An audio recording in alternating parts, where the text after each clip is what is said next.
Hello, very good evening. कैसे हैं आप लोग? उम्मीद करते हैं सभी लोग बेहतर होंगे और आपने मार्जिनल कॉस्टिंग में काफ़ी कुछ देख लिया है। बेसिकली से एडवांस लेवल तक के क्वेश्चन को आपने देखा है और मैं उम्मीद करता हूं कि आपको मार्जिनल कॉस्टिंग के चैप्टर पे थोड़ी बहुत ग्रिप होनी स्टार्ट हो गई है। अगर आपने मार्जिनल कॉस्टिंग को ठीक से देखा है तो जो भी आने वाले कंसेप्ट हम देखने वाले हैं, वहाँ पे आपको ज़्यादा प्रॉब्लम नहीं होगी। और आज का जो हमारा कंसेप्ट है वो है मेक और बाय डिसीजन। जब कोई भी ऑर्गेनाइजेशन कोई पर्टिकुलर प्रोडक्ट बनाती है तो एक प्रोडक्ट बनाने में उसे कई सारे कंपोनेंट की ज़रूरत होती है। अब वो जो कंपोनेंट इनपुट वो यूज़ करती है बनाने के लिए, ज़रूरी नहीं है कि हर ईच एंड एवरी यूनिट को वो खुद बनाए। हो सकता है कि कई बार बनाने से बेहतर है कि आप मार्केट में बेस्ट रेट जो अवेलेबल है, वहाँ से परचेज़ कर लें और आप मैन्युफैक्चरिंग की जो परेशानियाँ हैं उससे बचें। आप समझिए, सपोज़ कीजिए किसी ऑर्गेनाइज़ेशन के पास एक पर्टिकुलर मटेरियल है और उस मटेरियल से कई सारे कंपोनेंट बनाए जा सकते हैं। अब जितने भी कंपोनेंट आपको बनाने हैं, ज़रूरी नहीं है कि हर कंपोनेंट आप खुद से बनाइए उस मटेरियल को यूज़ करके, क्योंकि हो सकता है कि मटेरियल लिमिटेड है। तो आप एनालाइज़ कीजिए कि इस पर्टिकुलर मटेरियल का यूज़ करके हम कौन-सा मटेरियल खुद से बना लें, मैन्युफैक्चर कर लें या कौन-सा मटेरियल हमें वेस्ट नहीं करना चाहिए, कहाँ पे मटेरियल को वेस्ट नहीं करना चाहिए, उस पर्टिकुलर आइटम को हम बाहर से खरीद लें। तो ये डिसीज़न आपको आज डिसीज़न मेकिंग में सीखना है कि खरीदना है या खुद बनाना है। अब जैसे मैंने बोला मटेरियल हो सकता है लिमिटेड है, तो हो सकता है लेबर लिमिटेड हो सकता है मशीन आवर लिमिटेड हो। तो ये सारे जो लिमिटेड फैक्टर है, इनको हम लोग की फैक्टर बोलते हैं। तो की फैक्टर एक पर्टिकुलर टॉपिक है जो थोड़ा-सा बड़ा है, बड़ा नहीं बोलूँगा क्योंकि क्वेश्चन का लेंथ थोड़ा ज़्यादा रहता है, तो सॉल्यूशन भी थोड़ा लंबा फैलता है। इसके लिए हमने एक छोटा-सा टॉपिक आज ले लिया है मेक और बाय का, और की फैक्टर अगले क्लास से स्टार्ट करेंगे।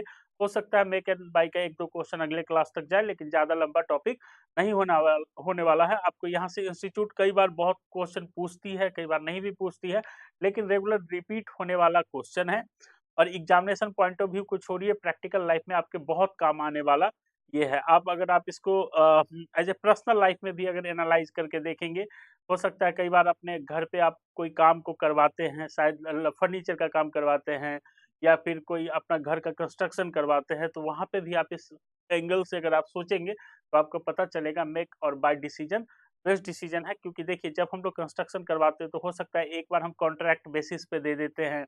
अब कॉन्ट्रैक्ट बेसिस पे हम 2 तरीके से देते हैं, एक तो पूरा दे दिया कॉन्ट्रैक्ट पे कि मटेरियल भी आपका, लेबर भी आपका और जो भी खर्चा होगा हम एक पर्टिकुलर अमाउंट आपको पेमेंट करेंगे।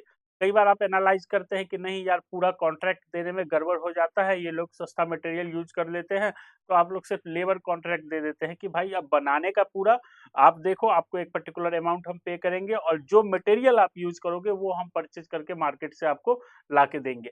तो ये decision making point of view से बहुत खूबसूरत टॉपिक है और आसान है, इसमें आपको घबराने की कोई ज़रूरत नहीं है। जितने भी क्वेश्चन हम लोग करेंगे यहाँ पे, वहाँ पे बस आपको 2 बातें ध्यान रखनी है। क्या 2 बातें ध्यान रखनी है कि क्या क्वेश्चन में कोई की फैक्टर दिया हुआ है, की फैक्टर यानी कि लिमिटेड। अब एक सपोज़ कीजिए कोई कंपनी एक पर्टिकुलर प्रोडक्ट ए बनाती है। अब पर्टिकुलर प्रोडक्ट ए बनाने में वो एक रॉ मटेरियल यूज़ करती है जिसका नाम है एम, ठीक है? अब पर्टिकुलर प्रोडक्ट ए बनाने के लिए एक कंपोनेंट की रिक्वायरमेंट होती है, कंपोनेंट सी। अब कंपोनेंट सी बनाने के लिए वही मटेरियल यूज़ होता है जिससे हम प्रोडक्ट ए बनाते हैं। तो आपके पास ये विकल्प है कि आप देख लीजिए कि आपके पास जो मटेरियल है एम, वो तो लिमिटेड है। अब उस लिमिटेड मटेरियल को यूज़ करके आप सिर्फ़ और सिर्फ़ प्रोडक्ट ए बनाइए या साथ में साथ कंपोनेंट जो सी है उसको भी बना के आप फाइनल प्रोडक्ट ए के लिए यूज़ कीजिए। तो सी बनाने में आप मटेरियल वेस्ट करना चाहते हैं, क्या आपके लिए प्रॉफिटेबल है? या प्रोडक्ट कंपोनेंट सी को आप डायरेक्ट मार्केट से परचेज कर ले, अगर बेटर प्राइस पे गुड क्वालिटी में मिल रहा है तो। मेन मुद्दा हम लोग का यही है आज। तो जब भी हम लोग मेक एंड बाय डिसीजन करेंगे तो 2 बातें आपको ध्यान रखनी है। पहला क्या, तो की factor and second opportunity cost. Opportunity cost क्या होता है? सपोज कीजिए अभी आप बैठ के क्लास देख रहे हैं और क्लास देखने में 1 आवर आपको लगेगा। क्लास देखने में 1 आवर लगेगा और इस 1 आवर को अगर आप कहीं पे यूज़ कर लें इस 1 आवर को, यूज करके सपोज कीजिए कि आप यहाँ पे 500 रुपये अर्न कर सकते हैं। अगर इस 1 आवर को यूज करके आप 500 रुपीज अर्न कर सकते हैं और आपने ये ऑप्शन छोड़ दिया। आपने क्या डिसाइड किया, मुझे क्लास देखना है, मैं सीए बनूंगा, सीएमए बनूंगा, सीएस बनूंगा और इसके लिए मैं ये 1 आवर वर्क नहीं करूंगा। तो मुझे बताइए आपको ये 1 आवर क्लास देखने का कितना खर्चा लग रहा है। ये खर्चा छोड़ दीजिए, जो आप अभी डेटा में यूज कर रहे हैं वो छोड़ दीजिए और सब मतलब भूल जाइए, इमैटेरियल मानिए उसको। बस मुझे डायरेक्ट बताइए, डायरेक्ट आपको क्या दिख रहा है? आपको दिख रहा है कि ये 500 रुपीज का आपको नुकसान हो रहा है। तो अगर ये 1 आवर आप यहाँ पे यूज कर रहे हैं तो आपका जो भी खर्चा है, आपका जो भी खर्चा है, सपोज कीजिए आपका खर्चा 100 रुपीज है। आप ये 1 आवर का वीडियो देखते हैं तो आपका खर्चा 1 आवर 100 रुपीज का है, 1 आवर का। तो अगर मैं आपको बोलूँ कि एक काम करो, तुम ना ये वीडियो क्लास देखो और ना ये तुम वर्क करो, ना ही वीडियो क्लास देखो, ना ही तुम वर्क करो, तो मेरे साथ चलो 1 घंटे के लिए। तो आप मुझे मिनिमम कितना चार्ज करेंगे? आप मुझे मिनिमम चार्ज करेंगे 600 रुपीज़।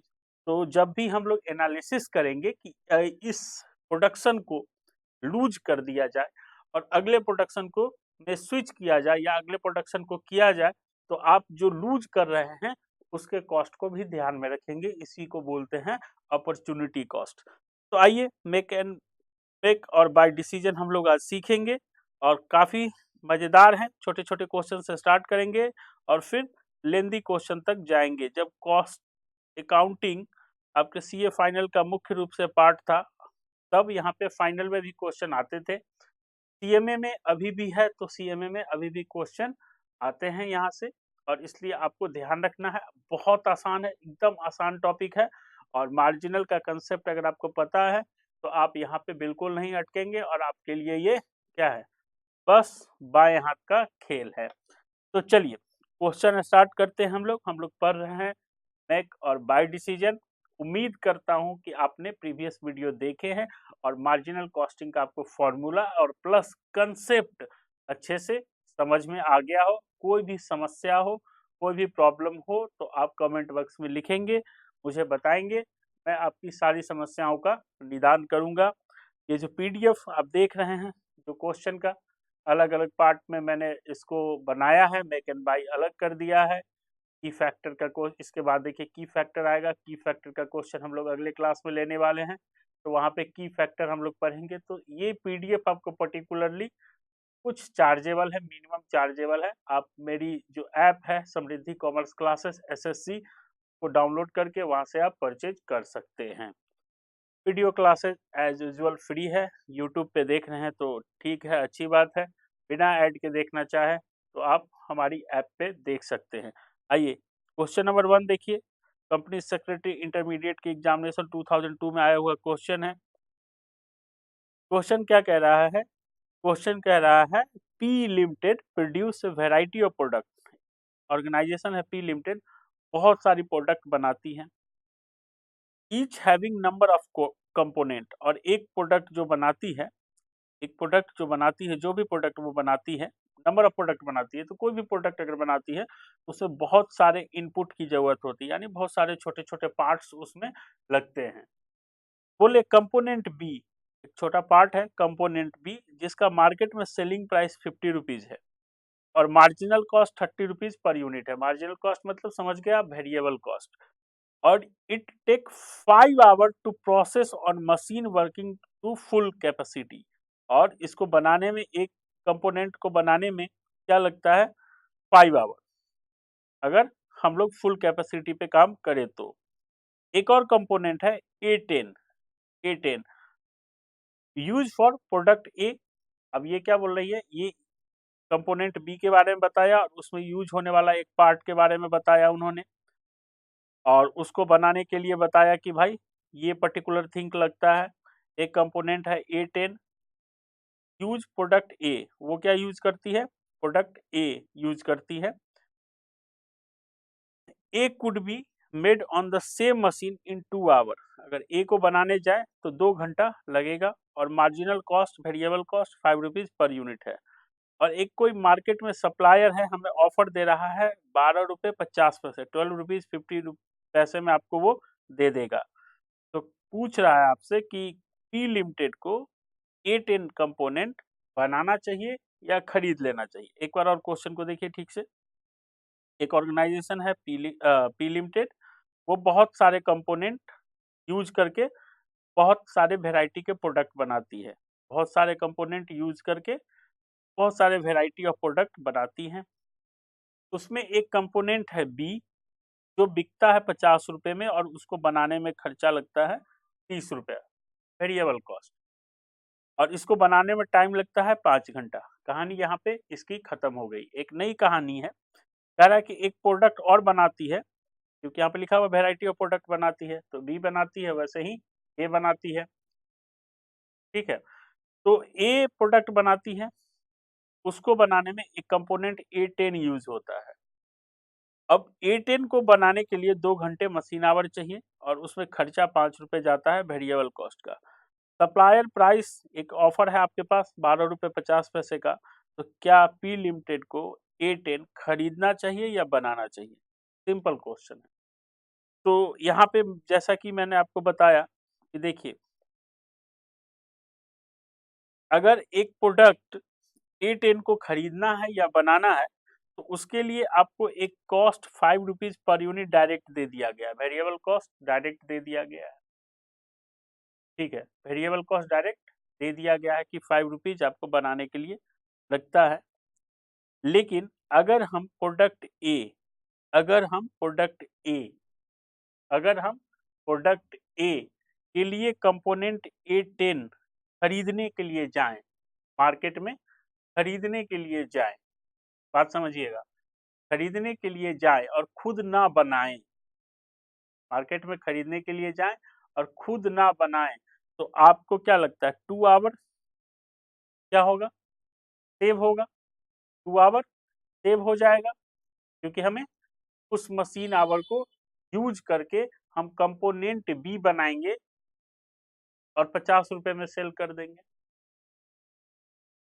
अगर हम A10 बनाने जाते हैं तो हम 2 आवर कंज्यूम कर लेंगे, 2 आवर कंज्यूम कर लेंगे। और 2 आवर अगर हम कंज्यूम कर लेंगे तो यहाँ पे मशीन आवर क्या है, लिमिटेड है, एज्यूम कर लेते हैं। अच्छा, क्वेश्चन में भी दिया हुआ है assume the machine hour are limited. तो अगर मशीन आवर लिमिटेड है तो या तो सेम टाइम में सेम टाइम में या तो कंपोनेंट बी बनेगा या फिर A10 बनेगा। तो अगर हम A10 को से बनाने जाए, मैन्युफैक्चरिंग करने जाए, तो कंपोनेंट बी में जितना मार्जिन बन के आएगा, कंपोनेंट बी उतने देर में जितना मैन्युफैक्चर होता, सेल होता, मार्जिन आता, वो लॉस्ट हो जाएगा। बात समझ रहे हैं? अगर हम A10 को मार्केट से खरीद ले तो हो सकता है कि हमें कुछ, अभी हम एनालाइज करेंगे, हो सकता है कि हमें कुछ एक्स्ट्रा पैसा पे करना हो, लेकिन उस बचे हुए टाइम में हम कंपोनेंट बी बनाएंगे और बेचेंगे। तो क्या हमारे लिए फायदेमंद होगा और कैसे एनालिसिस करते हैं, इसको हम लोग समझते हैं। एक बार क्वेश्चन खुद से पढ़ लीजिए। एक पी लिमिटेड है, बहुत सारी प्रोडक्ट बनाती है और बहुत सारी प्रोडक्ट बनाने में कई सारे कंपोनेंट को यूज किया जाता है। एक कंपोनेंट है बी, जो किसी प्रोडक्ट बनाने में यूज किया जाता हो, यहाँ पे क्लियर नहीं बताया गया है, हो सकता है मे बी प्रोडक्ट ए के लिए ही हो या प्रोडक्ट सी के लिए हो। बी एक पार्ट है, 50 रुपए में बेचा जाता है, जिसको बनाने में वेरिएबल कॉस्ट 30 रुपए लगता है, 5 घंटे लगता है बनाने में। कंपोनेंट A10 प्रोडक्ट ए के लिए यूज होता है, बनाने में 2 घंटा लगेगा, variable cost 5 rupees per unit है और आपके पास एक ऑफर है 12 रुपीज 50 पैसे का। तो आइए हम लोग इस क्वेश्चन को सॉल्व करते हैं। क्वेश्चन आपने पढ़ लिया है, क्वेश्चन नंबर 1। आइए क्वेश्चन नंबर 1 हम लोग सॉर्ट आउट करते हैं। Question number 1 answer. की फैक्टर क्या है? की फैक्टर है हमारा मशीन आवर। फैक्टर हमारा machine hour.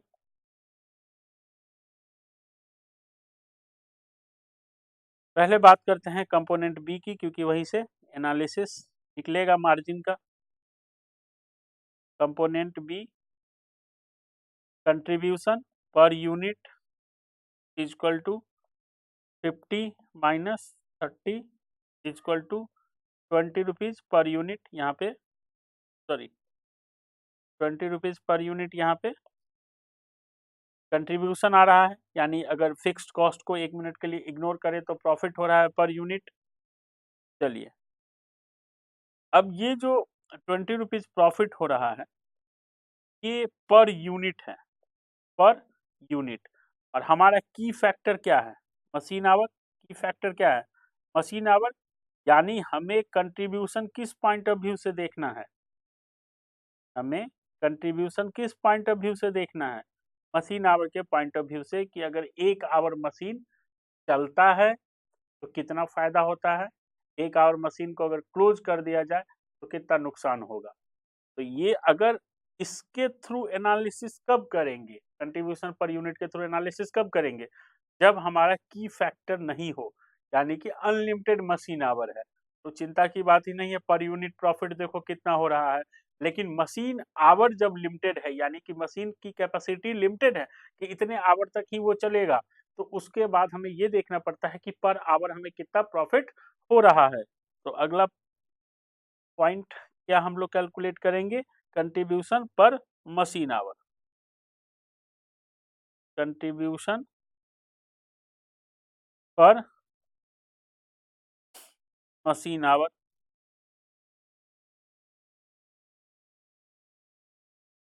Equal to 20 rupees. 1 unit बनाने में 5 घंटे और 1 यूनिट पे प्रॉफिट 20 रुपीज, तो यानी कि 5 घंटे में प्रॉफिट 20 रुपीज। तो वन आवर में प्रॉफिट कितना? 4 रुपीज। यानी कि मशीन 1 घंटे चलेगी और कंपोनेंट बी बनेगा और बिकेगा, तो पर आवर आपको 4 रुपीज का प्रॉफिट होगा। अब चलिए, यहाँ पे काम खत्म हो गया। अब हमें कंपोनेंट किसके बारे में सोचना है? Component A10। कंपोनेंट A10, एक मिनट यहाँ पे थोड़ा सा एक हो गया है। कंपोनेंट A10, कंपोनेंट A10 का कंट्रीब्यूशन पर यूनिट क्या है? वेरिएबल कॉस्ट आपको दिया हुआ है, वेरिएबल कॉस्ट आपको दिया हुआ है 5 rupees,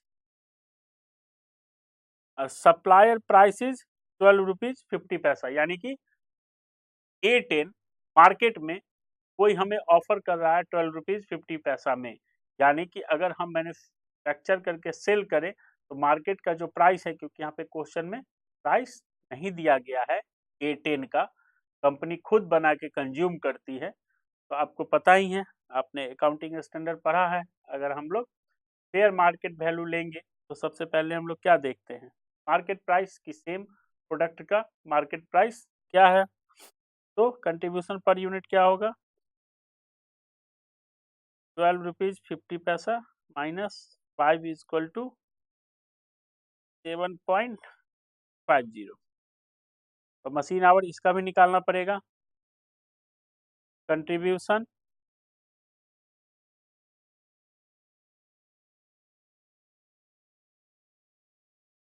contribution per machine our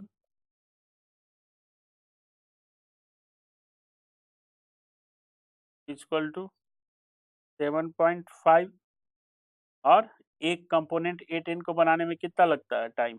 2 our. तो पर आवर 3.75। तो आपको क्या लगता है कौन सा कंपोनेंट बनाया जाए तो per hour machine hour is best रहेगा? तो hence the company should buy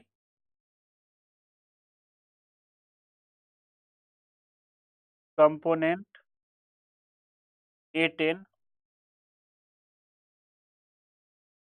marginal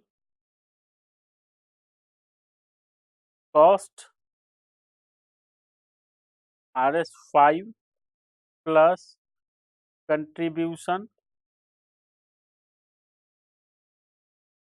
foregone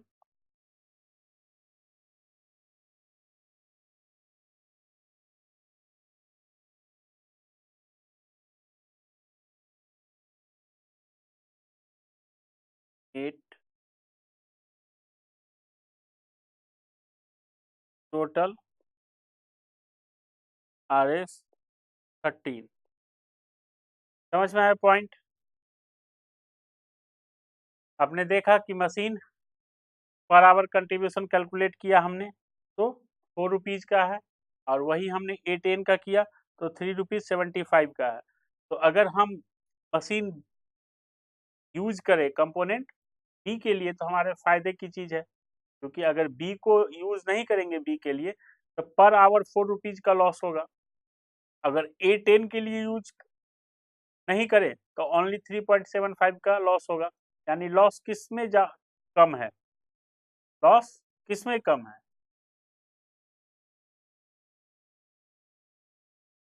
बताइए, नहीं समझे तो रिवर्स सोचिए कि अगर कंपोनेंट बी अगर आप बना रहे हैं तो 4 rupees per hour machine our आपको प्रॉफिट हो रहा है, और कंपोनेंट A10 बना रहे हैं तो 3.75 रुपीज पर आवर आपको प्रॉफिट हो रहा है। तो किस में ज्यादा प्रॉफिट है? कंपोनेंट बी को बनाने में।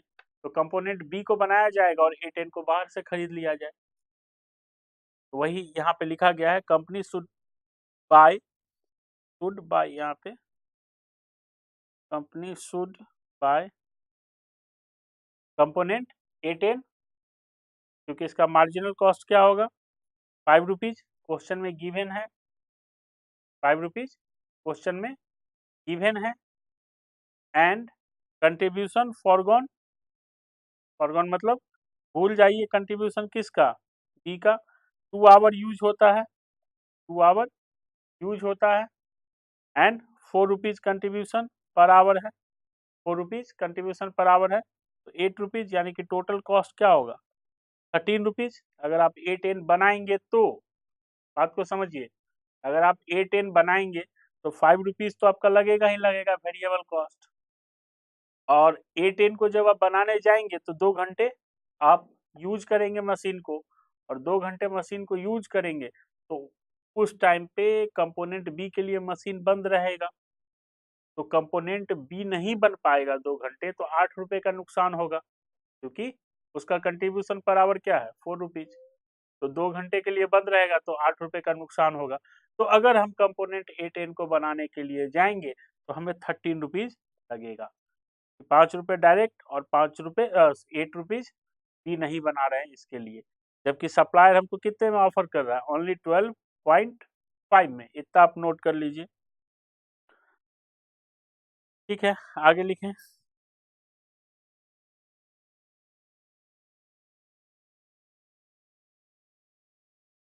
तो supplier is giving at 12.5 per unit, hence it should be bought।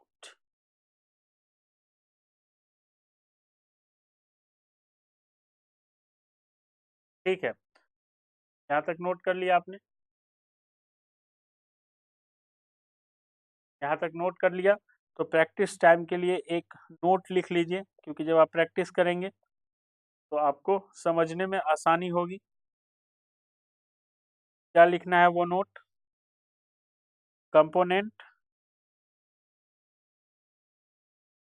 Component B should be manufacture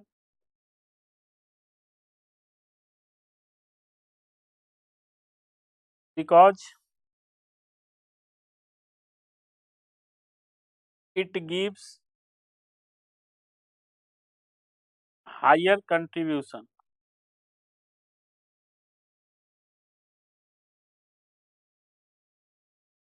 पर मशीन आवर।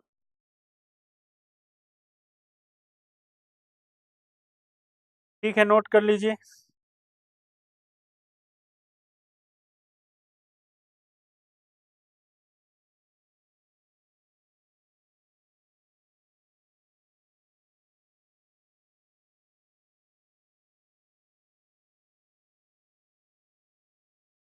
नोट कर लिया आपने? समझने में कोई भी परेशानी? सिंपल है एकदम, मैंने एक्सप्लेन कर दिया है। चलिए अगले क्वेश्चन पे चलते हैं। क्वेश्चन नंबर 2 देखिए।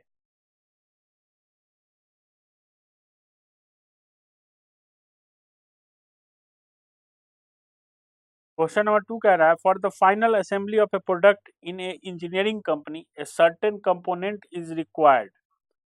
The company has the option either to produce component itself or purchase it from market।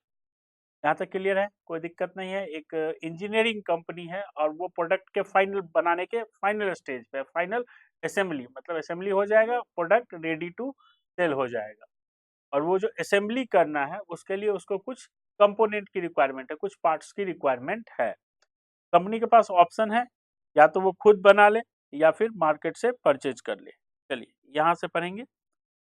The production department which can make the component is currently working to full capacity and earning a contribution 10 per hour on an order which will last for another 10 month। यहाँ तक रुकिए। कह रहा है कि अभी जो company के प्रोडक्शन डिपार्टमेंट का हाल ये है कि वो पूरी कैपेसिटी पे वर्क कर रही है। पूरी कैपेसिटी यानी कि कोई स्पेस नहीं है उसके पास कुछ भी प्रोडक्शन करने का, कोई स्कोप नहीं है कि वो कुछ प्रोडक्शन कर पाए। अगर वो प्रोडक्शन करने जाएगी किसी और प्रोडक्ट का, तो जो अभी रनिंग में प्रोडक्शन है उस प्रोडक्शन को उसे स्टॉप करना पड़ेगा। और अभी जो फिलहाल वो फुल कैपेसिटी पे वर्क कर रही है, जो भी प्रोडक्ट बना के बेच रही है, वहां से उसे 10 रुपए पर यूनिट का प्रॉफिट हो रहा है। यहाँ पे कंट्रीब्यूशन को मैं रेफर कर रहा हूँ प्रॉफिट से, जो कि आपको डायरेक्ट समझ में आए। ठीक है, कह रहा है repeat order are very likely. Variable cost of making the component is 42 and it taken 1 hour per unit. Market price of the component is 45 per unit. एकदम सिंपल है, एकदम सिंपल है। आपको वेरिएबल कॉस्ट दे दिया है कि अगर आप ये, वहां पे आपको साफ साफ बता दिया कि भाई हमारे पास कोई जगह नहीं है, अगर जगह बनाने की कोशिश भी मत करो, क्योंकि हमारे पास बहुत सारे रिपीट ऑर्डर है। हम, हमारे पास जगह नहीं है और हम जो भी बना के बेच रहे हैं ना, 10 रुपए पर यूनिट पैसा कमा रहे हैं।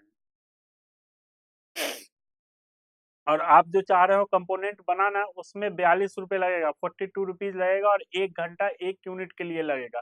तो सिंपल है, 42 रुपए आपको लगना है और वो प्रोडक्ट का प्रोडक्शन रोक देंगे तो 10 रुपए पर आवर का नुकसान है। और मार्केट प्राइस पर यूनिट दिया हुआ है, तो आपको बताना है कि क्या करना है। सिंपल है। आइए देखते हैं इसका सॉल्यूशन। क्वेश्चन नंबर 2 एक बार खुद से पढ़ना है तो आप पढ़ सकते हैं।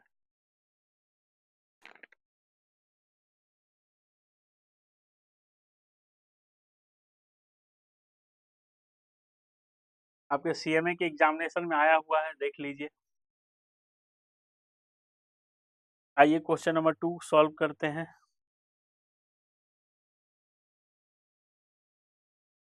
Question number 2 answer. Question number 2 ये सिंपल है, कुछ ज्यादा कुछ करने की जरूरत है नहीं। वेरिएबल कॉस्ट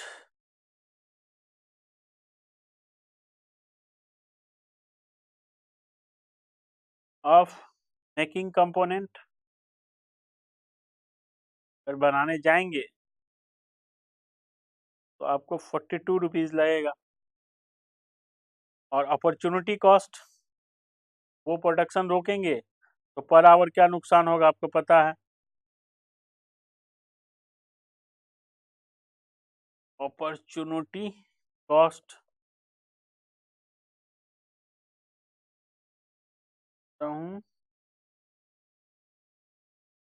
कंट्रीब्यूशन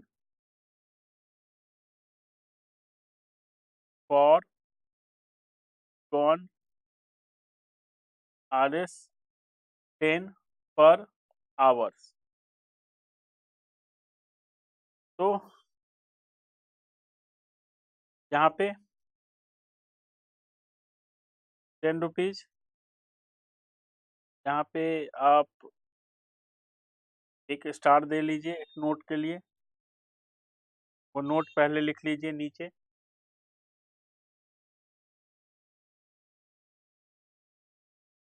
नोट लिख लीजिए पहले आप नीचे एक नोट। क्या लिखना है? Production department is currently working to full capacity। ये नोट क्यों लिखा? आपके रिवीजन टाइम हेल्प करने के लिए कि अपॉर्चुनिटी कॉस्ट को क्यों लिया है, क्योंकि आप यहीं से धीरे धीरे अपॉर्चुनिटी कॉस्ट के बारे में समझेंगे। अगर आप एक प्रोडक्शन करने जाएंगे तो किसी एक प्रोडक्शन को रोकना पड़ेगा, और उस प्रोडक्शन को रोकना पड़ेगा तो वहां पे हमें कुछ नुकसान होगा।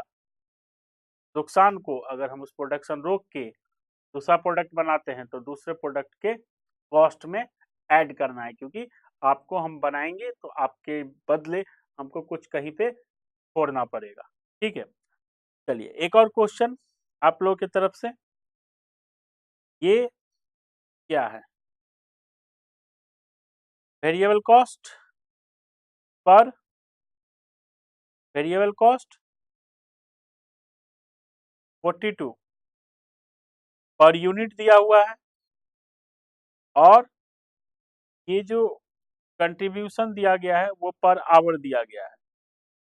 तो यहाँ पे कोई और इंफॉर्मेशन क्वेश्चन में अवेलेबल नहीं है, यहाँ पे क्वेश्चन में कोई और इंफॉर्मेशन अवेलेबल नहीं है। तो हम ये एज्यूम कर लेंगे, एक यूनिट एक आवर में प्रोड्यूस हो रहा है। तो जब एक यूनिट एक आवर में प्रोड्यूस हो रहा है तो per unit equal to per hour हो जाएगा। तो total making cost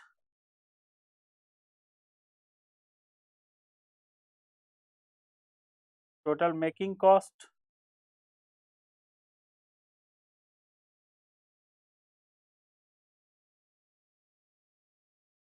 52,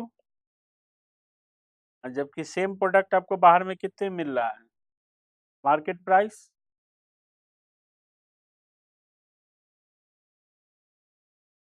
price of the component is 45।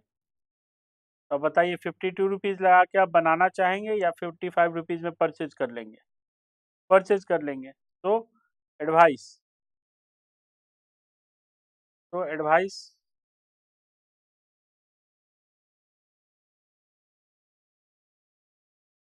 It is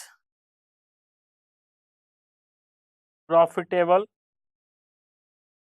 to buy the component from the market. छोटू सा है तो आ सकता है 4 to 5 मार्क्स के लिए आपके एग्जाम में, नोट कर लीजिए एक बार।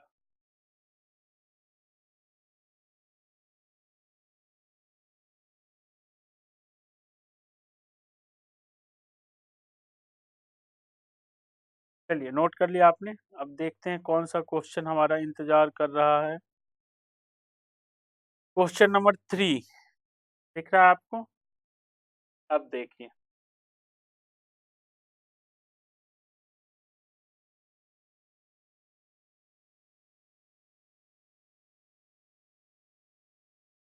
कह रहा है question, A company with its head office in Mumbai has 2 factors situated at station D and H. अच्छा, यहाँ पे ठीक है, मेरे वाले में गलत है, प्रिंट इसलिए मैंने फैक्टर पढ़ दिया। A company with its head office in Mumbai has 2 factory situated in at station D and H. The data relating to 2 factories are as under: factory D and factory H. Contribution margin ratio 40%। समझ गए contribution margin ratio क्या है अच्छे से। PV ratio, traceable fixed cost 12,50,000 and 10,50,000, sales 36,25,000 and 19 lakh। The head office expenses amount 2 lakh rupees. Question क्या पूछ रहा है, देखिए सीएमए फाइनल का क्वेश्चन है। Required analyse the data and state which of the factory should be close down. बोला कौन सा फैक्ट्री को आपको बंद कर देना चाहिए, बताइए डेटा को देख के। एंड बोला if the factory which you have recommended for closure desire to continue operation, what increase in sale target is necessary to justify continue.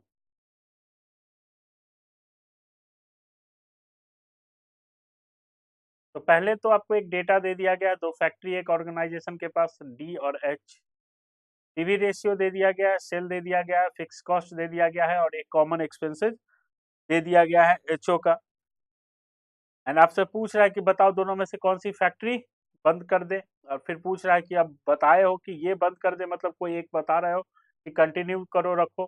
तो जो कंटिन्यू रखें, जो कंटिन्यू रखें, तो भाई पूछ रहा है सेल टारगेट बताओ, किस सेल पे इसको रखना चाहिए। तो आज सब कुछ आप ही हैं, आपसे पूछ रहा है। आज आप डिसीजन लेना सीख रहे हैं। सिर्फ आपके कॉस्ट अकाउंटिंग के एग्जाम के लिए ही फायदेमंद नहीं है ये आपके पर्सनल लाइफ के लिए भी फायदेमंद है। क्यों कि आप डिसीजन मेकर बन रहे हैं। मुझे आप बताइए कि कौन सी कंपनी को बंद कर दिया जाए और कौन सी कंपनी को कंटिन्यू रखा जाए, और कंटिन्यू रखना चाहते हैं तो सेल का अमाउंट बताइए। तो और देख ही रहे हैं कि सीएमए फाइनल का है। आप सीएमए फाइनल में पूछा गया था जून 2001 में। तो अगर आज इसको आप सॉर्ट आउट कर लेते हैं तो आप मान के चलिए कि आप सीए या सीएमए बन चुके हैं। चलिए आइए इसके आंसर पे आते हैं। क्वेश्चन देख लिया आपने, 3 ही इन्फॉर्मेशन, कुछ ज्यादा इन्फॉर्मेशन नहीं, 4 इन्फॉर्मेशन है।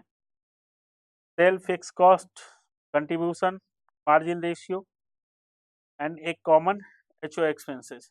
तो क्वेश्चन नंबर 3 आइए आंसर।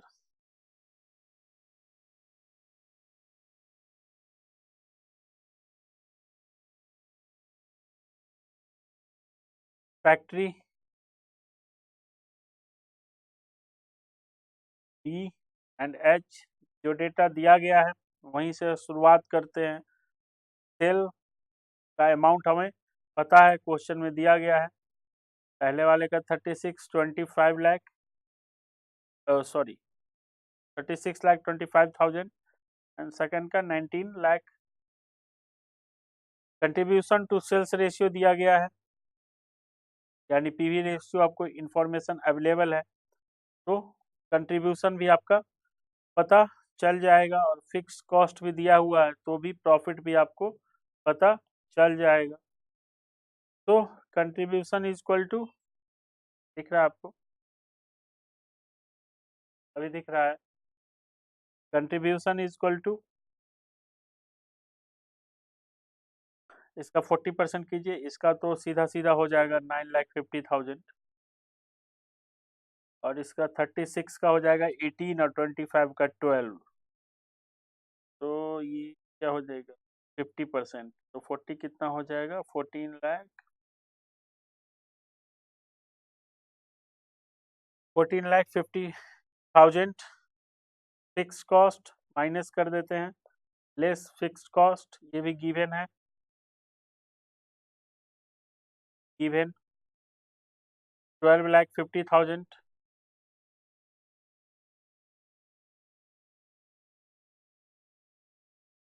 तो profit and loss,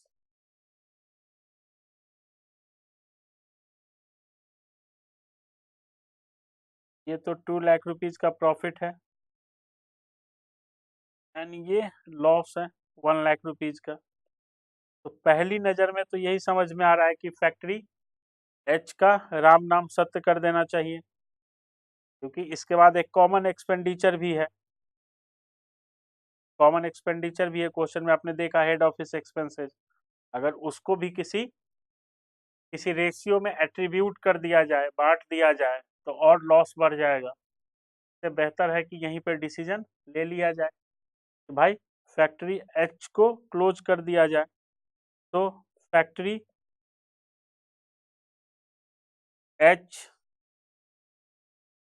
should be close down.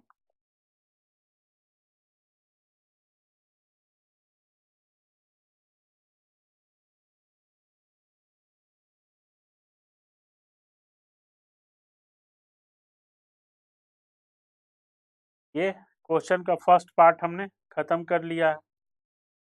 Question का सेकंड पार्ट क्या पूछ रहा है कि if the factory which you have recommended for closure desire to continue operation, what increase in sale target is necessary to justify continue. तो अब जो H को आप बंद करने की नसीहत दे रहे हैं, सलाह दे रहे हैं,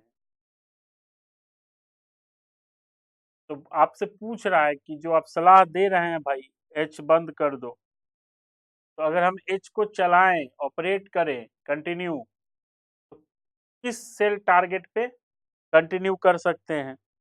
तो आपको तो पता है, इसमें तो एकदम आसान है, हमने डिजायर्ड सेल वाला क्वेश्चन किया था। तो ज़्यादा से ज़्यादा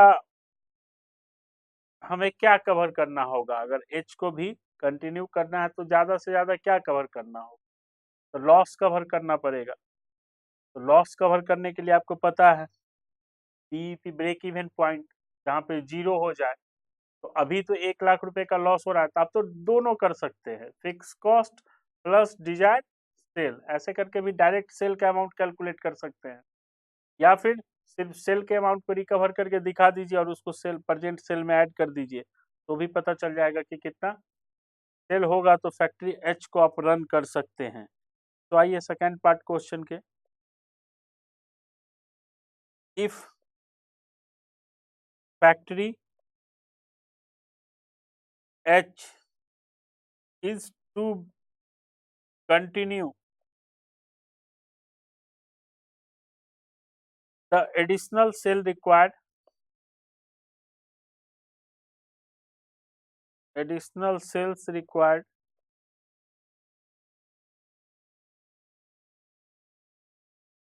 कितना सेल्स रिक्वायर्ड होगा।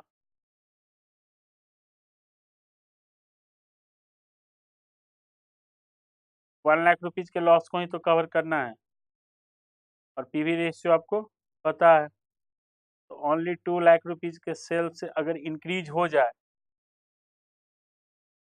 तो टोटल सेल कितना हो जाएगा, total sale is equal to present 19 lakh and 2 lakh additional loss को कवर करने के लिए, तो 21 लाख रुपीज का सेल अगर आ जाए मार्केट में, तो फिर आप कंटिन्यू कर सकते हैं। ठीक है, नोट कर लीजिए।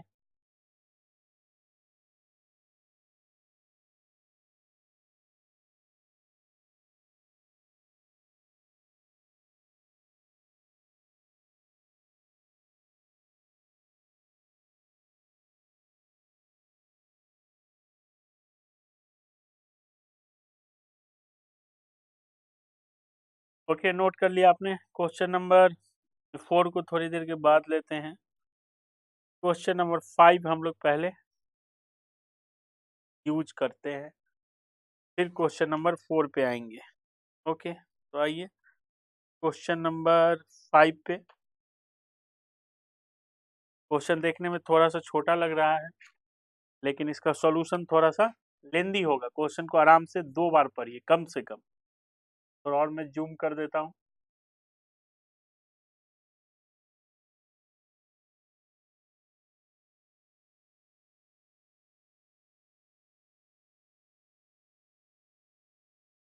ये ईयर है,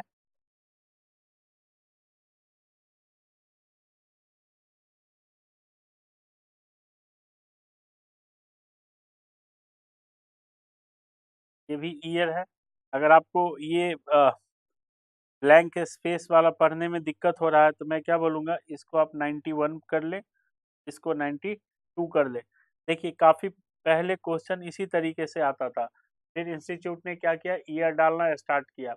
अभी रिसेंट स्टडी मटेरियल देखिएगा तो फिर इंस्टीट्यूट ने क्या किया है, यही ब्लैंक स्पेस डाल के ईयर देना स्टार्ट किया है कि आप इसके जगह पे जो मर्जी ईयर फिट कर लो। ऐसा क्यों किया है इंस्टीट्यूट ने, तो आप समझ सकते हैं कि बार बार क्वेश्चन को मॉडिफाई करने की जरूरत ना हो। जैसे 1991 दिया हुआ है तो अब काफी रिसेंट तक ये क्वेश्चन चल सकता है, ब्लैंक स्पेस है तो आप कहाँ तक इसको ज्यादा से ज्यादा टाइम तक यूज कर सके। अब इंस्टीट्यूट ऐसे करके अगर दे देगी, मान लीजिए 2 ब्लैंक स्पेस और पीछे में 7 दे दे, तो 27 तक क्या रहेगा, क्वेश्चन अपडेटेड लगेगा। तो आप, और क्वेश्चन आगे भी पुराना भी हो जाएगा तो लगेगा नहीं पुराना है। तो अब ब्लैंक स्पेस में अगर कंफ्यूजन हो रहा है तो आप जहाँ जहाँ पे 1 है वहाँ उसके बीच में 9 डाल दीजिए, 91, और जहाँ जहाँ पे 2 है वहाँ भी डालेंगे 9 तो 92 हो जाएगा। क्वेश्चन आपके लिए आसान हो जाएगा। तो 91 92 करके इस क्वेश्चन को पढ़िए, आपके लिए आसान होगा। चलिए आपके बिहाफ में मैं क्वेश्चन पढ़ देता हूँ। एक पर्टिकुलर ईयर ईयर दिया गया है 1991। The turnover of company which operated at a margin of safety 25%। Margin of safety 25% दिया गया है, ठीक है। तो मार्जिन ऑफ सेफ्टी 25% दिया गया है, तो आपको पता चल जाना चाहिए कि ब्रेक इवन पॉइंट क्या होगा। 75% आपके माइंड में आ जाना चाहिए वो पॉइंट। और अमाउंट भी दिया गया, ले पूरा सेल ही निकल जाएगा, तब तो पूरा सेल ही निकल जाएगा। पीवी रेशियो भी दिया हुआ है 33.33%। बोला है during 1992 the company estimate that although the same volume of sale as in 1991 would be maintained। अब कंपनी की जिद है भाई कि सेम सेल वॉल्यूम को मेंटेन किया जाए जो लास्ट ईयर था यानी 1991 में था। The sale value would go down due to decrease in selling price. अब लो सेलिंग प्राइस क्या हो गया, डिक्रीज, लेकिन कंपनी क्या चाहती है, same sale volume, unit, number of unit रखना चाह रही है लास्ट ईयर की तरह। एंड सेल वैल्यू, वैल्यू मतलब अमाउंट में जो पर यूनिट से मल्टीप्लाई होके आ रहा है वो डिक्रीज हो रहा है क्योंकि सेलिंग प्राइस कम हो गया है। तो डेफिनेटली क्या होगा, सेल वैल्यू डिक्रीज हो जाएगा। बोला there will be no change in variable cost, बोला वेरिएबल कॉस्ट में चेंज नहीं हो रहा है। The company propose to reduce its fix cost through an intensive cost reduction programme. Company propose to reduce its fix cost through an intensive cost reduction programme. Company अपने fix cost को कम करना चाह रही है और उसके लिए कंपनी ने हाथ पैर भी मारना स्टार्ट कर दिया है। The change will alter the profit volume ratio, और इसके वजह से पीवी रेशियो चेंज हो जाएगा। And margin of safety change हो जाएगा और होगा कितना, पीवी रेशियो 30% हो जाएगा और मार्जिन ऑफ सेफ्टी कितना हो जाएगा 40% 1992 में। इट वुड इनकर ए मिनिमम फिक्स कॉस्ट 50,000, और एक मिनिमम फिक्स कॉस्ट 50,000 बता दिया गया है। तो ये मेक और बाई का तो क्वेश्चन नहीं लग रहा है, लेकिन देखते हैं रिक्वायरमेंट क्या है। प्रेजेंट एक comparative statement indicating the sales, variable cost, fix cost and profit for 1991 and 1992। अच्छा, फिर बोल रहा है question, at what minimum sale value will the company be better off locking up in the business in 1992। तो जो question हमने last किया है मिलता जुलता ही क्वेश्चन है, और यही क्वेश्चन देखिए सीए फाइनल में आ चुका है 2001 में। लास्ट क्वेश्चन जो आपने किया था वो भी आ चुका है सीएमए में, और वो भी कब था, शायद जून 2000 ही था, जून, ये देखिए जून 2001। एक और क्वेश्चन में मैंने आपको दिखाया था ना, सीए और सीएमए के सिमिलर क्वेश्चन एक ही अटेम्प्ट के आसपास। सीए का पहले मई नवंबर होता था और सीएमए का जून दिसंबर, तो एक ही अटेम्प्ट के आसपास सिमिलर क्वेश्चन मैंने आपको पहले भी दिखाया था। यहाँ पे देखिए जून 2001 में पूछा गया है सीएमए में, और यहाँ पे देखिए ये कब पूछा गया है, मई 2001 सीए फाइनल।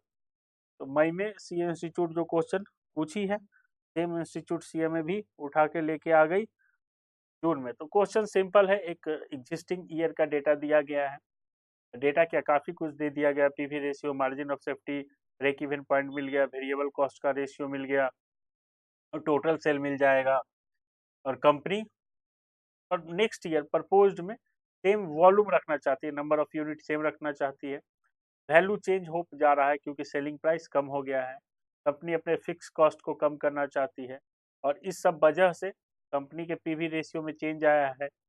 वो भी क्वेश्चन ने दे दिया आपको क्या चेंज होके आया है, PV ratio and margin of safety, and एक मिनिमम फिक्स कॉस्ट भी कंपनी बोल रही है कितना रहेगा। तो प्रेजेंट क्वेश्चन नंबर पॉइंट 1 में जो पूछा गया है, ये काम हम लोग पहले भी कर चुके हैं, तो वो तो सिंपल है, आपको कंपैरेटिव स्टेटमेंट बना देना है। एंड सेकंड पॉइंट अभी लास्ट क्वेश्चन में करके ही आए हैं कि अगर कंपनी ऑपरेट करती रहना चाहे, बिजनेस बंद नहीं करना चाहे, चाहे कि ऑपरेट करते रहें, उसको सेल बता दीजिए।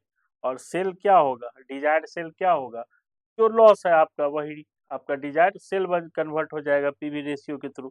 तो ये छोटू सा क्वेश्चन है, थोड़ा सा लेंदी प्रेजेंटेशन होगा आंसर का, बिकॉज आप जानते हैं कि आपको जो काम करना है उसमें कुछ वर्किंग नोट की हेल्प लगेगी, क्योंकि एग्जिस्टिंग ईयर के डेटा को हम लोग क्या करेंगे, एक्सट्रैक्ट करेंगे, तोड़ेंगे मरोड़ेंगे, और different different sequence propose year के लिए निकालेंगे, और फिर सेकेंड वाला पॉइंट में ज़्यादा दम नहीं है। तो आइए इस क्वेश्चन को करते हैं। उससे पहले मैं चाहता हूँ आप क्वेश्चन को खुद से पढ़े, जहाँ जहाँ पे 1 है उसको 1991 कर ले, और जहाँ जहाँ पे 2 है वहाँ पे 1992 करके इस क्वेश्चन को आप एक बार पढ़े 2 मिनट का टाइम लेके।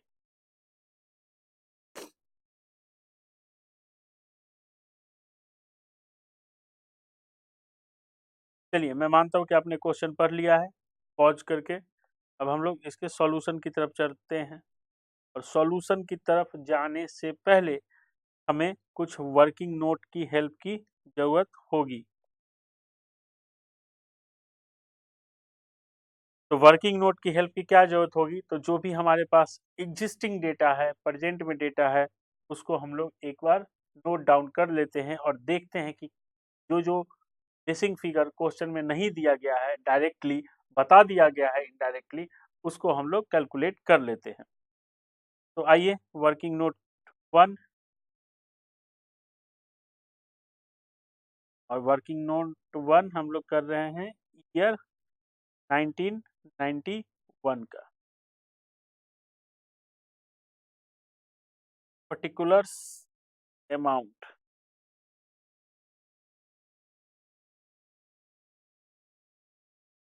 सेल दिया गया है हमें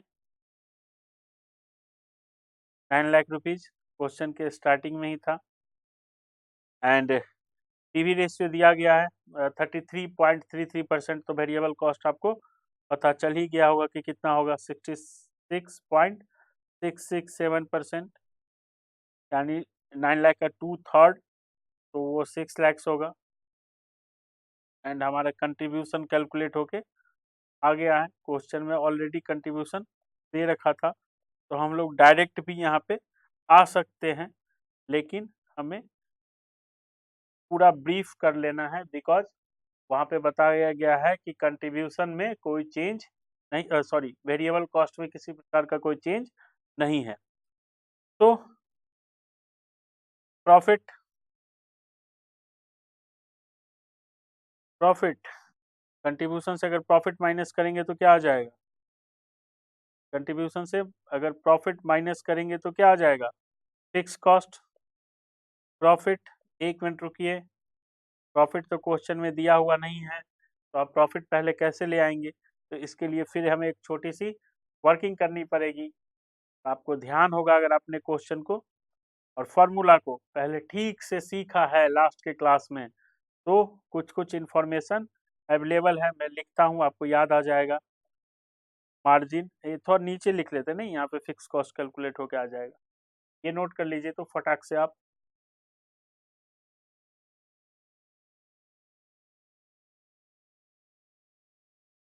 profit is equal to what, तो अगर आपको याद है तो मैं एक स्टेप लिख देता हूँ। Profit is equal to margin of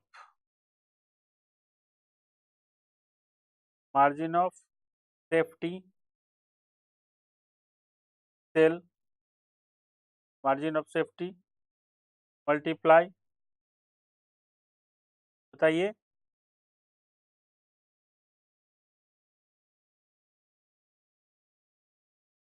बताइए, फॉर्मूला भूल गए? यही तो सीखना है आपको।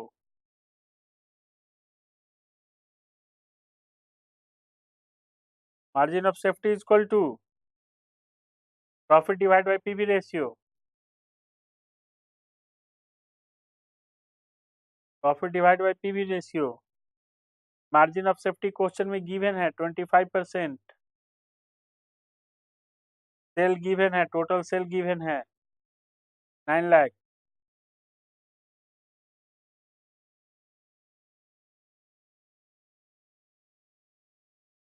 एंड पीवी रेशियो क्वेश्चन में गिवन है।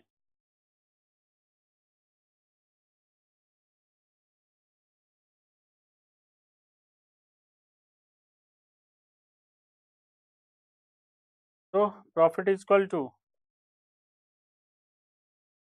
9 लाख का 25% कैलकुलेट करेंगे तो आ जाएगा आपका 225000 एंड मल्टीप्लाई 33.333%, यानी कि 1/3, और 1/3 इसका होगा 75,000।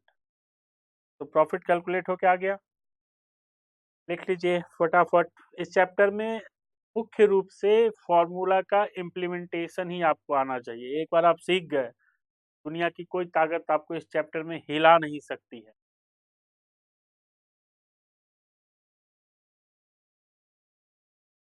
तो हमें प्रॉफिट मिल गया। तो अगर प्रॉफिट माइनस कर देंगे 75,000 तो हमारा फिक्स्ड कॉस्ट आ जाएगा कितना? 2,25,000। तो हमने एग्जिस्टिंग ईयर के डेटा को पूरी तरह से बाइफरकेट कर दिया है और हमें बहुत सारी जानकारी मिल चुकी है।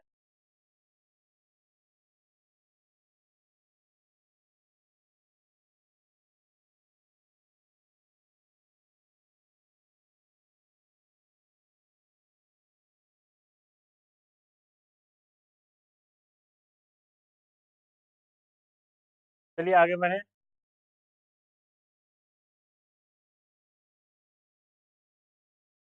चलिए आगे बढ़ते हैं।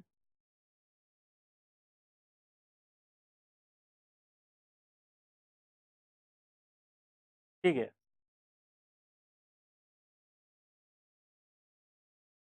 फिर आते हैं हम लोग ईयर 92 पे। Working note number 2। सेल्स नहीं पता है, क्योंकि अगर सेल्स पता होता तो फिर इतना झमेला करने की जरूरत क्या है। तो सेल्स एज्यूम कर लेते हैं हम एस। सेल्स एज्यूम एस, एक एज्यूम कर लिया कि सेल क्या है, एस है। यहाँ से अगर हम वेरिएबल कॉस्ट माइनस करें, क्वेश्चन में क्या बताया कि वेरिएबल कॉस्ट में किसी भी प्रकार का कोई बदलाव नहीं किया गया है, तो कंट्रीब्यूशन हमें पता चल जाएगा। और कंट्रीब्यूशन हमें क्या पता चला? सेल्स माइनस वेरिएबल कॉस्ट, ये हम जानते ही हैं। ठीक है, तो कंट्रीब्यूशन हमें पता चल गया है। पीवी रेशियो क्वेश्चन में दिया गया है, पीवी रेशियो नोट कर लीजिएगा। पीवी रेशियो क्वेश्चन में हमें दिया गया है, तो पीवी रेशियो क्या होता है? PV ratio is equal to contribution divide by sale multiply 100। तो PV ratio is 30%। PV ratio is 30%। तो आप परसेंट में लिखिए या पॉइंट में, आपकी मर्जी। बाद में उसको पॉइंट में ही चेंज करना होगा, तो हम लोग अभी ही पॉइंट में चेंज कर लेते हैं। और कंट्रीब्यूशन क्या है? तो sales minus variable cost divided by sale. तो ये क्या हो जाएगा? 0.30 sale, sorry 0.30 equal to sale minus 6 lakhs। आ रहा है मजा? आसान है तो sales minus equal to 6 lakhs। तो 0.70 इसको 1 मान लिया हमने, 1 है, इक्वल टू 6 lakhs।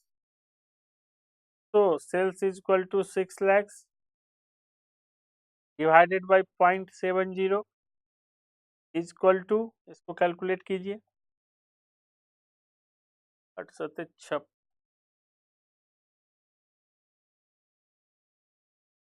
857,143। तो सेल आपका आ गया कैलकुलेट होके, सेल कैलकुलेट होके आ गया। वेरिएबल कॉस्ट पता है तो कंट्रीब्यूशन कैलकुलेट हो जाएगा, कोई प्रॉब्लम नहीं है। एक बार आप लिख लीजिए इसको। ये हो सकता है आप लोगों में से ये थोड़ा सा किसी को कॉम्प्लेक्स लगे।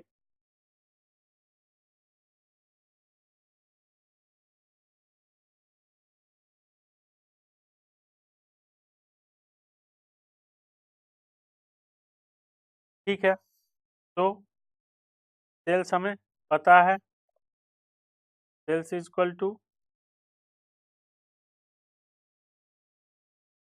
सेल्स हमें पता है, sales equal to 857,143 minus variable cost भी पता ही है 6 lakhs रुपीज। तो कंट्रीब्यूशन भी हमें पता चल गया 257,143। और प्रॉफिट क्या होगा? तो प्रॉफिट यहाँ पे भी वैसे ही कैलकुलेट होगा जैसे वर्किंग नोट 1 में कैलकुलेट हुआ है। तो वीडियो पॉज करके प्लीज़ थोड़ा कैलकुलेट करने की कोशिश करें खुद से, उसके बाद आप मेरे साथ मैच कर लीजिएगा। तो profit equal to margin of safety equal to profit divided by PV ratio. Margin of safety ratio question में गिवन है 40%। सेल हमें पता है टोटल, तो कैलकुलेशन में कोई प्रॉब्लम नहीं होगा। पीवी रेशियो क्वेश्चन ने हमें दे ही रखा है 30%। तो प्रॉफिट इक्वल टू 342,857 का 30% कितना होगा? 102,857। तो प्रॉफिट हमें पता चल गया 102,857। तो हमें प्रॉफिट भी पता चल गया 154,286।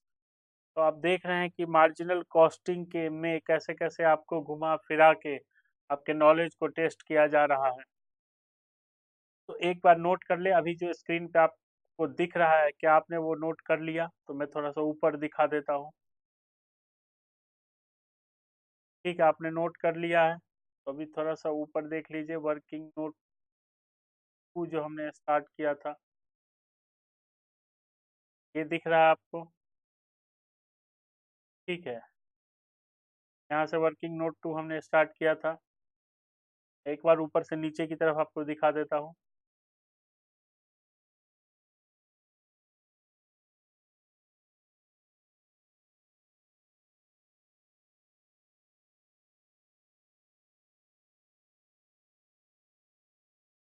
चलिए अब हम लोग इसके मेन आंसर की तरफ चलेंगे, क्योंकि ये सब तो सिर्फ क्या है, वर्किंग नोट है, हमें तो सॉल्यूशन प्रोवाइड करना है। तो अब हम आ जाएंगे सॉल्यूशन की तरफ, लेकिन सॉल्यूशन जितना बड़ा वर्किंग नोट है उतना ही छोटा सॉल्यूशन है। यहाँ तक आपने नोट कर लिया, मैं इसको हटा देता हूँ और अब हम लोग चल रहे हैं सॉल्यूशन पे। और सॉल्यूशन में पहले फर्स्ट पॉइंट, और फर्स्ट क्या पूछ रहा था हमसे? Comparative statement.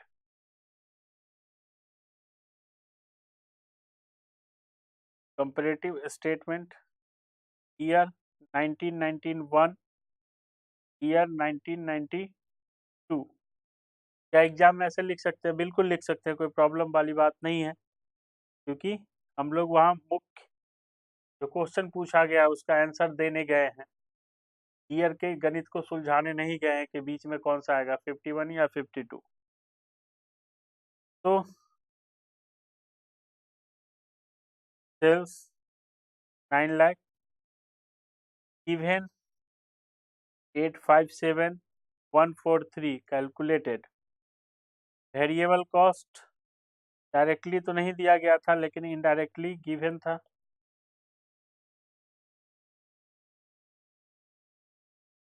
कंट्रीब्यूशन फर्स्ट वाले में डायरेक्टली गिवन तो नहीं था, लेकिन पीवी रेशियो के थ्रू हमें बता दिया गया था। सेकंड वाले में थोड़ा सा दिया गया था, थोड़ा सा हमने मेहनत किया, सेल निकाला, मेहनत किया, तो भाई तभी तो आया कंट्रीब्यूशन। फिक्स कॉस्ट दोनों ही टाइम हमें डायरेक्टली नहीं दिया गया था, और प्रॉफिट के थ्रू हमें कैलकुलेट करके फिक्स कॉस्ट कैलकुलेट करना पड़ा। तो ये जो नीचे अब प्रॉफिट आपको इतना आसानी से दिख रहा है, वो प्रॉफिट हमने कैलकुलेट किया था वर्किंग नोट में, उसके बाद फिक्स कॉस्ट आया था। तो प्रॉफिट 75,000, वर्किंग नोट रेफर करेंगे। ठीक है, किसको बंद कर दिया जाए, आप ही बताइए, किसको बंद कर दिया जाए? क्या ऐसा क्वेश्चन पूछा है? नहीं, लास्ट क्वेश्चन में पूछा गया था। ठीक है, आगे बढ़े। पहला आंसर हो चुका है, सेकंड आंसर की तरफ हम चलेंगे, यहाँ पे सेल को कवर करने के लिए बोला गया है। क्वेश्चन देखना पसंद करेंगे एक बार?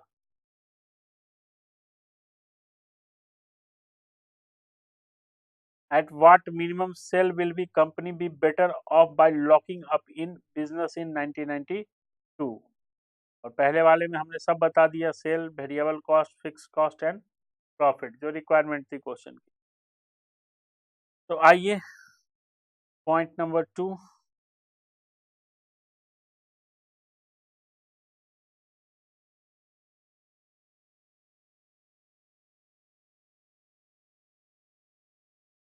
पॉइंट नंबर 2,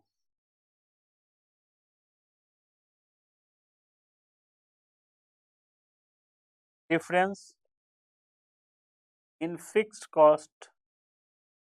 वो डिफरेंस दिख रहा होगा फिक्स्ड कॉस्ट में, यहाँ से यहाँ, it means reduction in fixed cost. Fix cost कम हुआ है क्योंकि कंपनी ने फिक्स कॉस्ट करने का क्या कर लिया था, एकदम दृढ़ निश्चय कर लिया था कि अब हमें फिक्स कॉस्ट कम कर देना है। लेकिन मिनिमम फिक्स कॉस्ट कितना था, 50,000। तो कितना कम किया कंपनी ने, -50,000।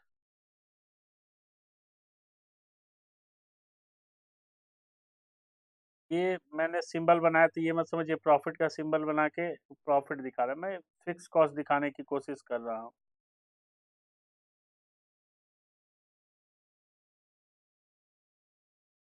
तो डिफरेंस इन फिक्स कॉस्ट 1,04,286। ठीक है,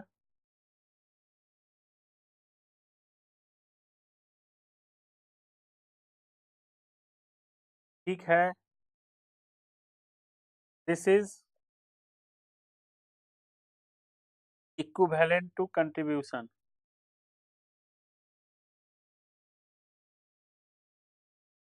इक्विवेलेंट टू कंट्रीब्यूशन। तो पीवी रेशियो पता है आपको, contribution divide by sale multiply 100। PV ratio given है 30%। एंड एक मिनट रुकिए,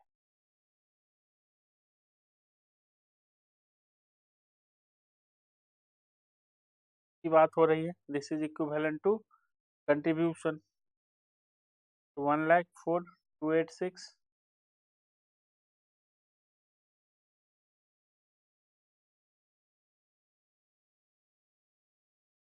30% किसका? तो सेल का।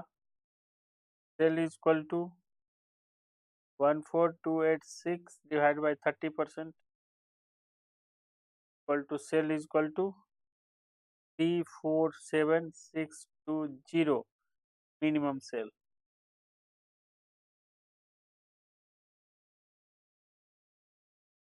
क्लियर है? पॉइंट नंबर 2 की रिक्वायरमेंट थी minimum sale. Will the company be better off by locking up in business?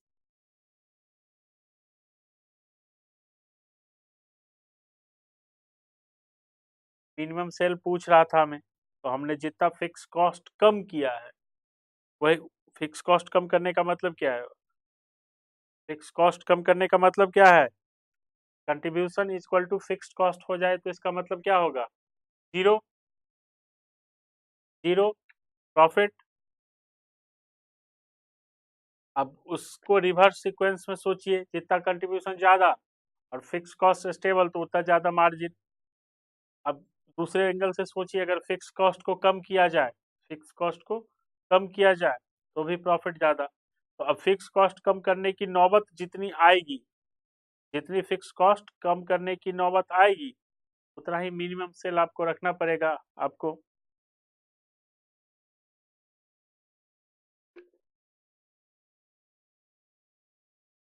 यानी कि जो रिडक्शन हुआ है फिक्स कॉस्ट को, जो रिडक्शन हुआ है उसको रिकवर करने के लिए आपको मिनिमम इतना सेल करना ही पड़ेगा। ठीक है, क्वेश्चन नंबर 9 समझ में आया? प्रैक्टिस करेंगे एक दो बार। और क्वेश्चन देखने में आसान भले लग रहा है, लेकिन जब एग्जामिनेशन में आ जाएगा तो आपके लिए मुसीबत बन सकता है अगर प्रैक्टिस नहीं रहेगा तो। और क्वेश्चन देखिए, कोई ऐसा नहीं है कि फाइनल लेवल का है। अगर आप प्रयास करेंगे निरंतर तो निश्चित रूप से आपको सफलता मिलेगी। नोट कर लिया आपने?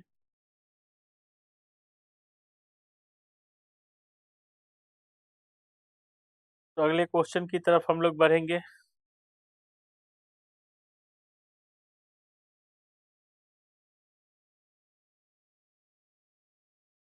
क्वेश्चन नंबर 6 देखेंगे।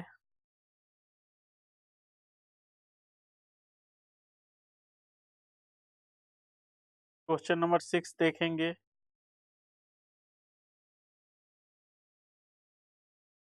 एक मिनट, क्वेश्चन नंबर 6 को अभी रहने देते हैं। क्वेश्चन नंबर 6 थोड़ा लेंदी है, काफी टाइम लगेगा। तो बेटर है हम लोग पहले क्वेश्चन नंबर 7 देख लेते हैं। ये भी सीए फाइनल में पूछा जा चुका है आपसे। और क्वेश्चन दिखने में फिर छोटा लग रहा होगा आपको, लेकिन क्वेश्चन टेक्निकल है, समझने वाला है। थोड़ा पढ़िए क्वेश्चन को, क्योंकि फाइनल में पूछा गया है, आपको पता है ही। तो बढ़िया क्वेश्चन होगा। तो क्वेश्चन नंबर देखिए 7 कह रहा है, a company manufacture three component pass through two of the company department P&Q। 3 unit बना रही है कोई भी, ऐसे समझे 3 पार्ट बना रही है कंपनी। अच्छा, मैं थोड़ा जूम करके दिखा। ठीक है, कंपनी 3 पार्ट बना रही है, 3 टाइप के पार्ट्स अलग अलग बना रही है। और ये तीनों पार्ट जो बनाने का प्रोसेस है वो 2 प्रोसेस है, मतलब प्रोसेस 1 प्रोसेस 2, यानी कि 2 डिपार्टमेंट है अलग अलग उस प्रोसेस के लिए। तो जो ये 3 यूनिट कंपनी बनाती है, ये 3 यूनिट या कंपोनेंट या पार्ट्स कुछ भी बोलिए क्वेश्चन को अंडरस्टैंड करने के लिए, वो 2 डिपार्टमेंट होके गुजरता है। यानी कि ये 3 यूनिट हो गया और इसको P&Q के थ्रू गुजर के फाइनल प्रोडक्ट की तरफ बढ़ना पड़ता है। यानी कि फाइनल प्रोडक्ट बनने के लिए इनको P&Q से गुजरना है। ठीक है, कह रहा है the machine hour capacity of each department is limited 6000 ton. यहाँ पे भी क्या है? 6000 यहाँ पे भी 6000, मतलब इतना ही कैपेसिटी है। आप चाहे इन 3 कंपोनेंट को आप गो थ्रू करवाइए या किसी भी कंपोनेंट को गो थ्रू करवाइए। हमारे पास भाई 6000 आवर एक महीने में ही कैपेसिटी है, मतलब इतना ही टाइम हम लोग काम कर सकते हैं। तो की फैक्टर आ गया, ये 6000 की फैक्टर है, इससे ज़्यादा आवर आप यूज नहीं कर सकते हैं डिपार्टमेंट पी एंड क्यू से। फिर बोला the monthly demand for component and cost data are as under. अब मंथली डिमांड आपके पास प्रेजेंट हो रहा है, किसी भी कौन से पार्ट का कितना डिमांड है मार्केट में और उसमें क्या खर्चा लगता है। कह रहा है 3 जो कंपोनेंट है, यहाँ पे जो स्टार्टिंग में आपने पढ़ा 3 कंपोनेंट है, वो वह ए, बी और सी है। डिमांड उसका 900 यूनिट एंड 1350 यानी 1350 यूनिट है मार्केट में। डायरेक्ट मटेरियल पर यूनिट दिया गया है, प्राइस दिया गया है आरएस में 45, 56, 14, लेबर दिया गया है, वेरिएबल ओवरहेड दिया गया है और फिक्स्ड ओवरहेड पी में बोल रहा है कि 8 रुपीज पर आवर और यहाँ पे 16 बोला यानी कि 2 आवर लेता है। ये इनडायरेक्टली आपको बता रहा है, ध्यान से समझिए। यहाँ पे भी 2 आवर और यहाँ पे कितना 1.5 hour. Q 10 rupees per hour है, तो यहाँ पे 30 दिया गया है यानी कि ए 3 आवर ई लेता है और बी 3 आवर लेता है एंड सी 1 आवर लेता है। तो जब आप क्वेश्चन पढ़ेंगे इन सब चीज़ों को एनालाइज करते चलेंगे साथ के साथ कि आपके दिमाग में आ जाए कि भाई यहाँ पे इनडायरेक्टली आवर का भी इंफॉर्मेशन एग्जामिनर ने आपको दे दिया है। अच्छा, आगे पढ़ते हैं क्वेश्चन में। बोल रहा है कि component A and C can be purchase from the market at 129 each and 70 each. तो अगर बाजार से खरीद लिया जाए तो ये 129 रुपए में मिल जाएगा और एक ये 70 रुपए में मिल जाएगा। तो यहाँ पे दोनों बातें हैं कि अगर इन दोनों को नहीं बनाया जाए तो सी बनाया जाएगा, तो सी इन दोनों को नहीं बनाने से क्या होगा, टाइम बचेगा। टाइम बचेगा मतलब पैसा ही क्या है, time is money, money is time. तो आपको पता है कि अगर इन दोनों को बाहर से खरीदेंगे तो सारा सी पे जाएगा। सी के पास डिमांड है 1350, तो आपको देखना पड़ेगा कि 1350 और 6000 ईच मशीन, समझिए बात को। तो जैसे कि ई की कितनी रिक्वायरमेंट है पर आवर की एंड क्यू डिपार्टमेंट पे पर आवर की कितनी रिक्वायरमेंट है। यहाँ पे आपने देखा 1.5, यहाँ पे आपने देखा 1 आवर।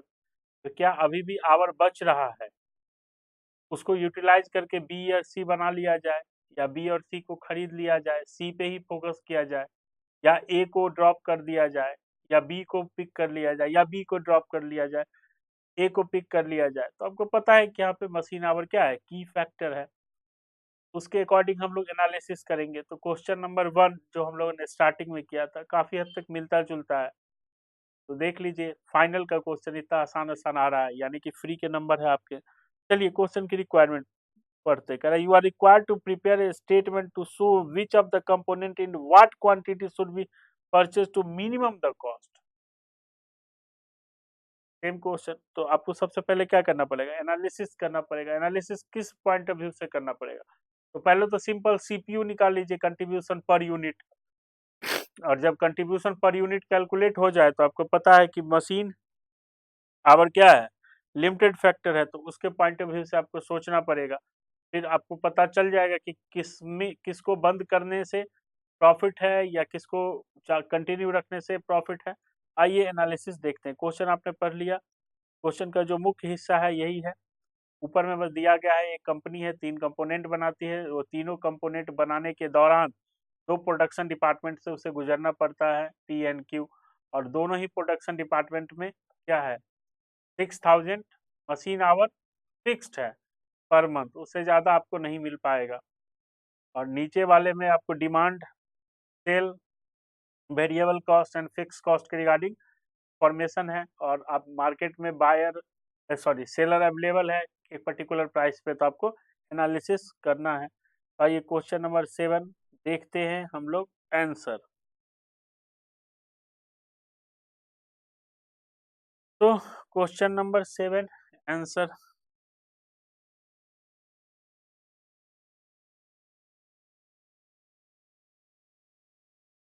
ठीक है। वर्किंग नोट करना पड़ेगा क्योंकि मुख्य आंसर का हिस्सा तो मांगा नहीं है वो, तो हमें जो एनालिसिस करने के लिए सीपीयू वगैरह चाहिए वो सब कहाँ मिलेगा? वर्किंग नोट में। तो हमें सबसे पहले एक वर्किंग नोट बनाना पड़ेगा। 3 कंपोनेंट है, A B and C components, and total कर लेते हैं। वर्किंग नोट किसके रिगार्डिंग बना रहे हैं हम लोग? Total number of hour required in department P and Q to meet the monthly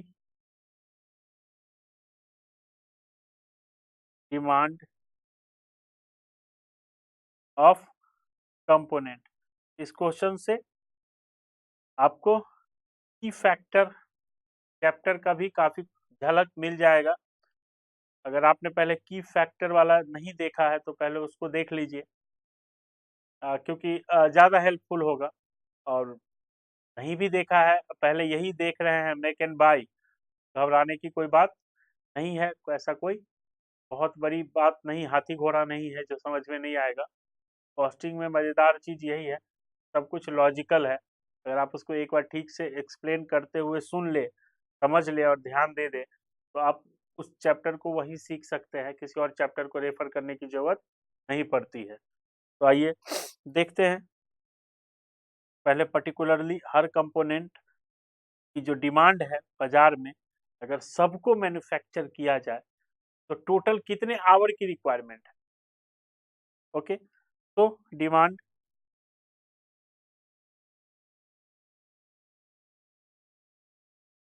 unit, तो 900 की डिमांड है ए की, 900 की डिमांड है बी की, और सी की डिमांड है 1350 की। Hour hours per unit in department P, तो आपको मैंने बता दिया था क्वेश्चन में ही। यहाँ पे देखिए, फिर से देख लीजिए, 8 रुपीज़ पर आवर लगता है पी में, और यहाँ पे 16 रुपीज़ है, यानी कि इसे कितना आवर लगा होगा? 16/8 यानी 2 आवर। यहाँ पे कितना लगा होगा? 16/8 2 आवर, और यहाँ पे 8 1.5। इसी तरह क्यू में 10 रुपीज़ पर आवर, तो 10, तो इसमें कितना लगा? 3 आवर, यहाँ भी 3 आवर, और यहाँ पे 2। Sorry sorry, my bad. तो आवर पता चल गया हमने कैसे कैलकुलेट किया। तो 2 आवर दिख रहा है आपको? 2 hour, 2 hour and 1.5 hour, same hours per unit in department Q, 3 hour, 3 hour and 1 hour. तो टोटल आवर कितने की रिक्वायरमेंट है डिपार्टमेंट? बताइए, मल्टीप्लाई करते जाना है, मल्टीप्लाई करते जाना है। आइए देखते हैं। Total hours required in department P to produce component demanded.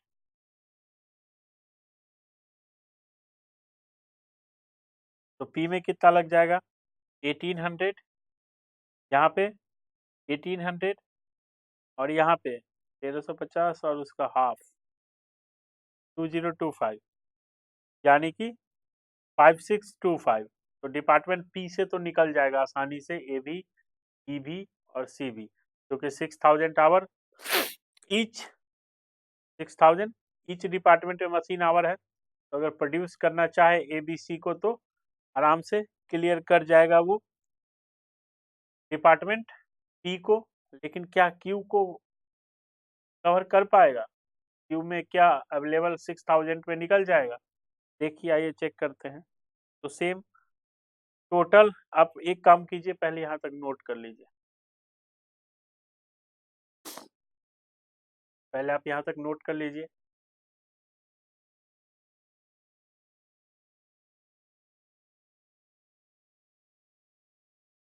चलिए मानते हैं कि आपने नोट कर लिया। Total hours required in department Q to produce component demanded, फिर मल्टीप्लाई करना है 900 मल्टीप्लाई 3 2700 एंड 1350। यहाँ पे आ जाएगा 2 4 5 5 और 7 7 1400 तो 64 67 6750।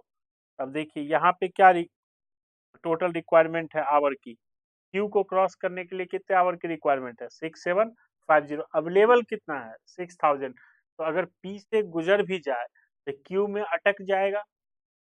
तो किसको अटकाना बेटर रहेगा?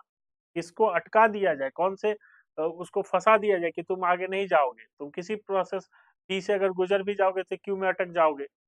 तो जो लीस्ट प्रॉफिटेबल होगा, जो लीस्ट प्रॉफिटेबल होगा उसे हम बोलेंगे तुम मत जाओ, तुमको बाहर से परचेज कर लेते हैं। लेकिन यहाँ पे परचेज प्राइस भी 2 ही का दिया हुआ है, मार्केट में जो अवेलेबल प्राइस है।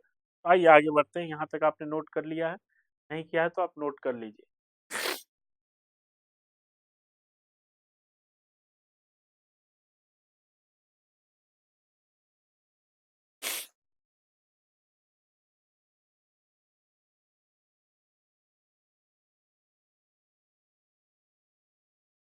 ठीक है, आगे बढ़े, आगे बढ़ते हैं। मानता हूँ कि आपने नोट कर लिया है। Okay,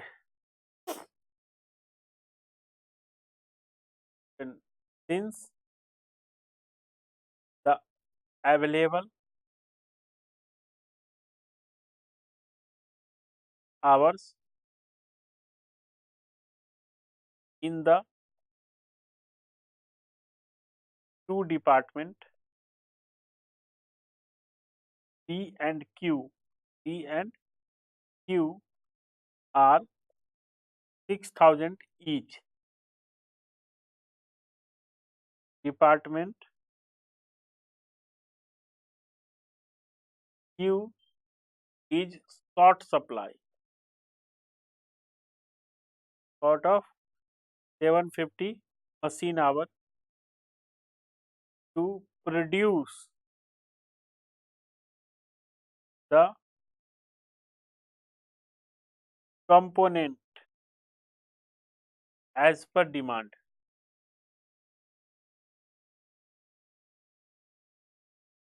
Per demand.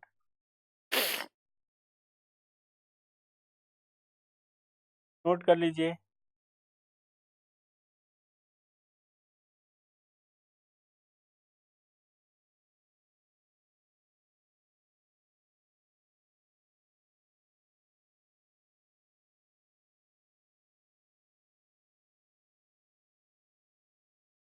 Okay,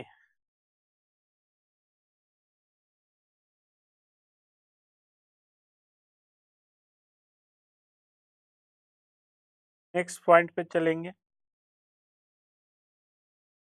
statement showing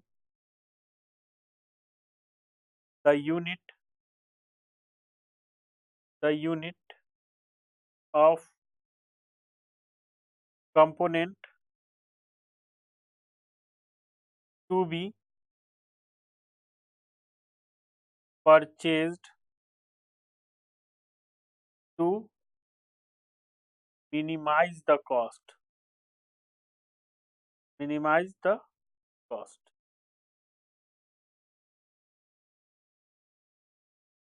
same component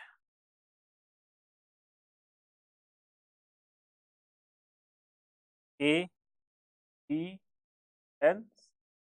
हम लोग जब ये स्टेटमेंट बना रहे हैं वो क्या बना रहे हैं, unit of component to be purchase to minimize the cost. तो कौन सा ऐसा है जो कि इसको परचेज कर लिया जाए जिससे हमारा कॉस्ट मिनिमाइज हो जाए।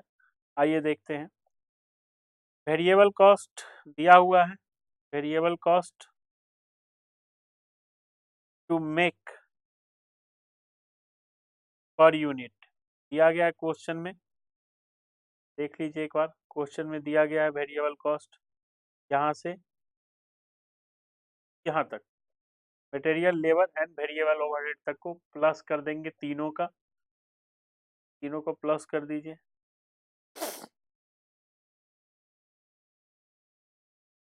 तीनों को अगर प्लस कर देंगे तो हमारा आ जाएगा 99, 114 एंड 50।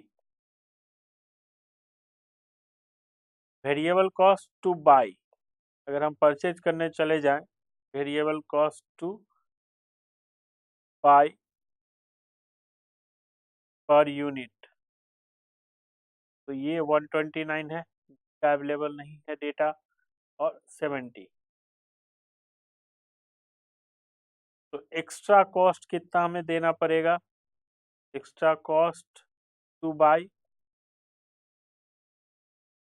पर यूनिट, ए में हमें 30 रुपीज़ पे करना पड़ेगा एंड सी में हमें 20 रुपीज़ पे करना पड़ेगा। यहाँ तक क्लियर है, एक एक स्टेप को समझ समझ के चलिएगा क्योंकि लॉजिकल है, देखते जाएंगे, समझते जाएंगे, समझ में आते जाएगा। यहाँ पे कुछ भी आपको रट्टा नहीं लगाना है।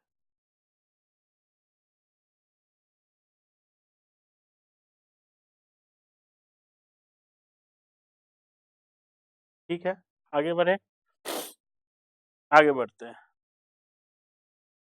Hours required, hours required in department Q, P में तो कोई दिक्कत है ही नहीं, पी में तो अवेलेबल सफिशिएंट टाइम है। क्यू पर यूनिट, इसको 3 घंटे चाहिए और इसको कितना चाहिए, 1 आवर चाहिए।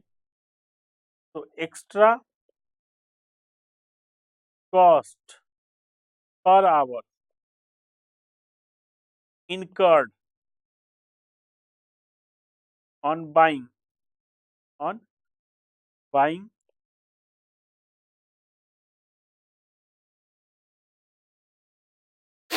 extra cost incurred, extra cost per hour incurred on buying, ये वाला अमाउंट यहाँ पे,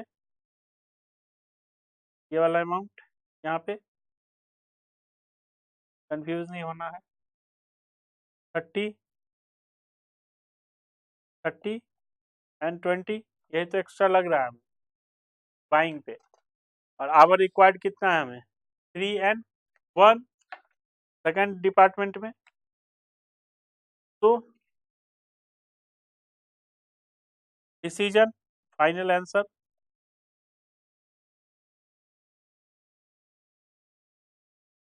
डिसीजन क्या होगा, the extra cost, the extra cost incurred per hour on buying unit of component A, component A is minimum।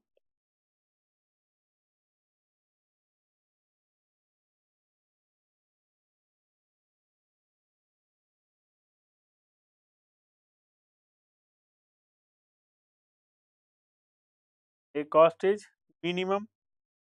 ए का क्यों लिख रहे हो, मिनिमम है तो सी का minimum.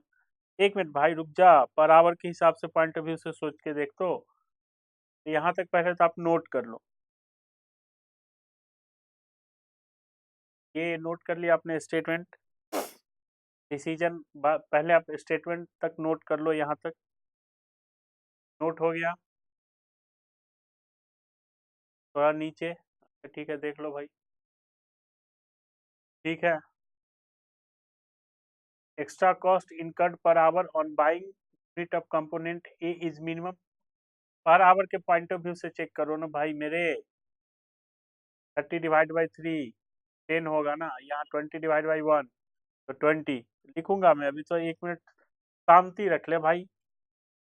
The extra cost incurred per hour on buying unit of component A is minimum. लिखो आगे, यहाँ तक लिख लिया आपने, अब डिसीजन लिखिए आप। Therefore, component A should be purchased to the extent कितना, अब ऐसा नहीं कि पूरा ए ही परचेज कर लेना है, क्योंकि कितना शॉर्ट है आपके पास, only 750 hours. It means 250 unit of component. 250 कहाँ से आया? 750 आवर में कितना बना लोगे?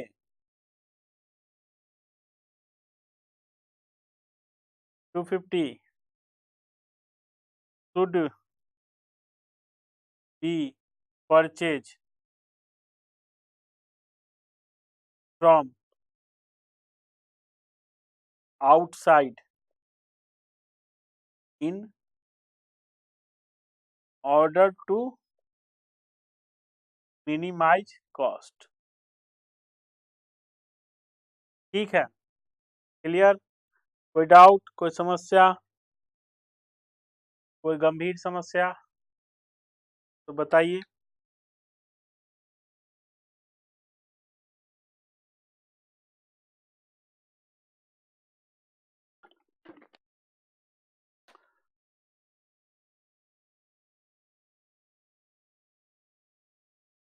कुछ पूछना है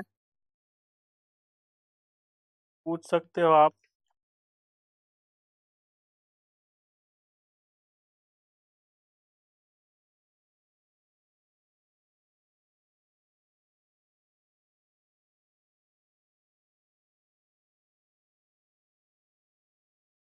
अच्छा, एक क्वेश्चन का डेटा मैं लिख रहा हूँ यहीं पे, आप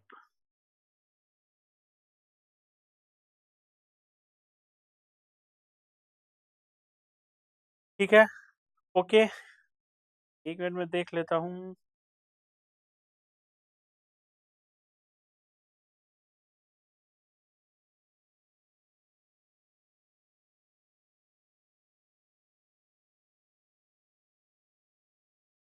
अच्छा, एक क्वेश्चन मैं लिख रहा हूँ यहाँ पे, इसमें मैं जो आपके सामने पीडीएफ दिख रहा है इसमें डालना मैं भूल गया था। तो जो अपडेटेड पीडीएफ है हमारे ऐप पे, उसमें है क्वेश्चन, लेकिन इस पीडीएफ में लेना मैं भूल गया। तो आइए, क्वेश्चन का डेटा मैं लिख देता हूँ। अच्छा, नंबरिंग नहीं करते हैं, सिंपल क्वेश्चन। और क्वेश्चन जो है वो आपके सीए फाइनल का है, नवंबर 1999 1999 में सीए फाइनल में पूछा गया है। क्वेश्चन क्या है मैं लिख देता हूँ। Product A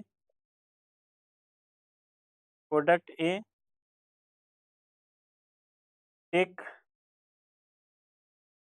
5 hour to produce. ठीक है, तो एक प्रोडक्ट है जो कि 5 आवर लेता है प्रोड्यूस होने में। ऑन ए पर्टिकुलर मशीन लिख देता हूँ।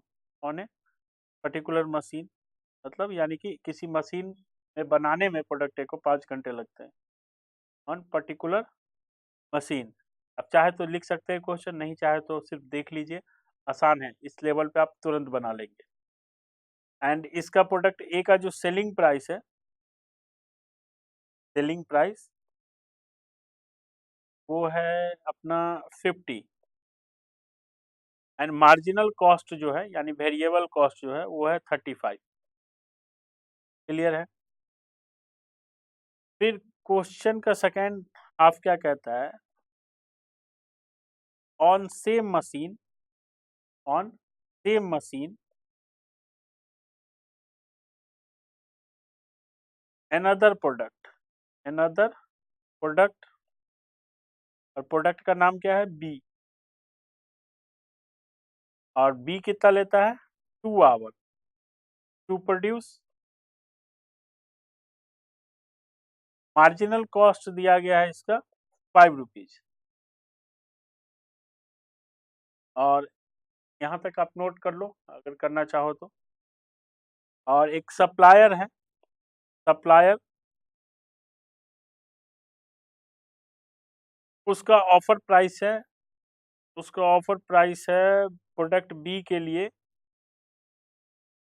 इस 10 rupees per unit, 10 rupees per unit.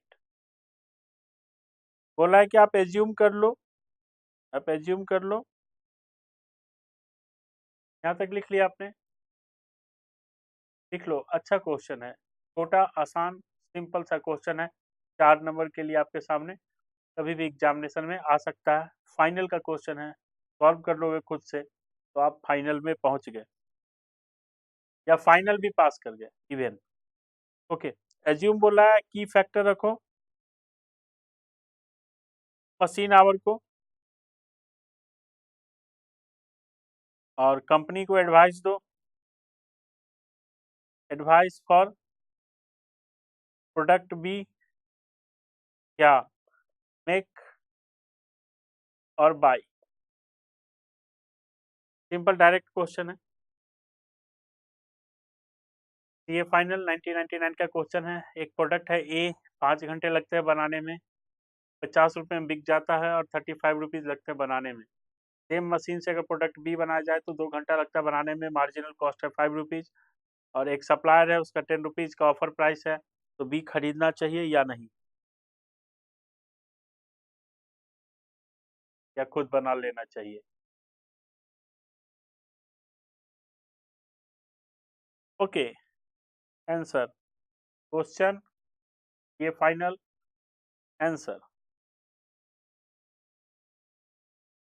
Okay, answer simple है।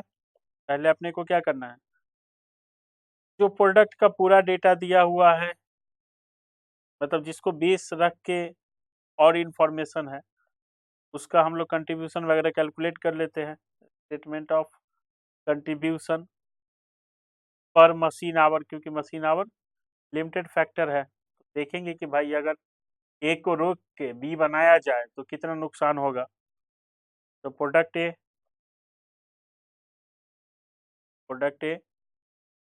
Selling price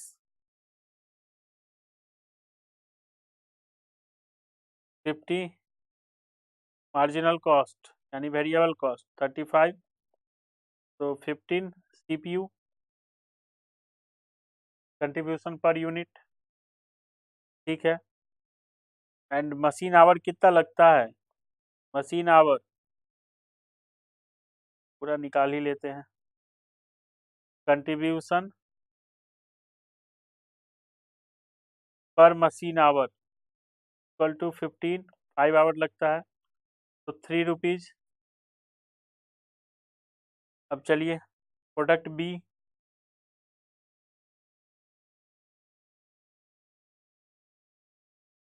product B marginal cost कितना है प्रोडक्ट बी का? 5 रुपीज। और अगर ए को नहीं बनाया जाए तो कितना नुकसान होगा? ए को नहीं बनाया जाए तो कितना नुकसान होगा? कंट्रीब्यूशन यानी opportunity cost, contribution lost, contribution lost by not producing A, 2 hour लगते हैं बनाने में, तो 6, 11, तो टोटल रेलिवेंट कॉस्ट कितना हो जाएगा हमारा? अगर बी को बनाया जाए तो 11 रुपये लग जाएगा, जबकि सप्लायर का ऑफर क्या है? सप्लायर ऑफर क्या है? Only 10 rupees. तो क्या एडवाइस देंगे आप? Advice B should be bought from outside. Clear है? छोटू सा, लेकिन फाइनल में पूछा हुआ है तो आपसे भी कभी पूछा जा सकता है। बीच में छोटे छोटे क्वेश्चन इसलिए आपको करवा देते हैं जिससे क्या आपको लगे मजा आ रहा है। हिंदी क्वेश्चन में आप कुछ लोगों को बोरियत फील होने लगती है। क्वेश्चन सामने आपके, आंसर सामने आपके। चले आगे बढ़े।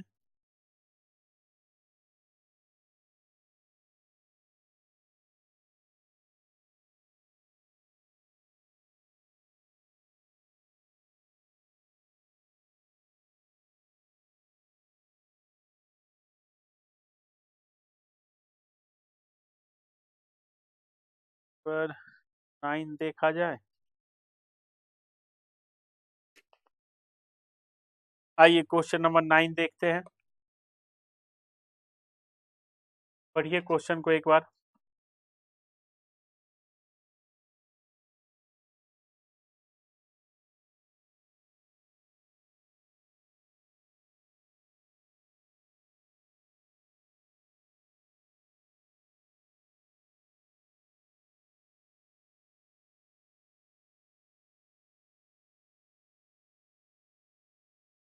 कह रहा है x limited manufacture 3 component and use in the finished product.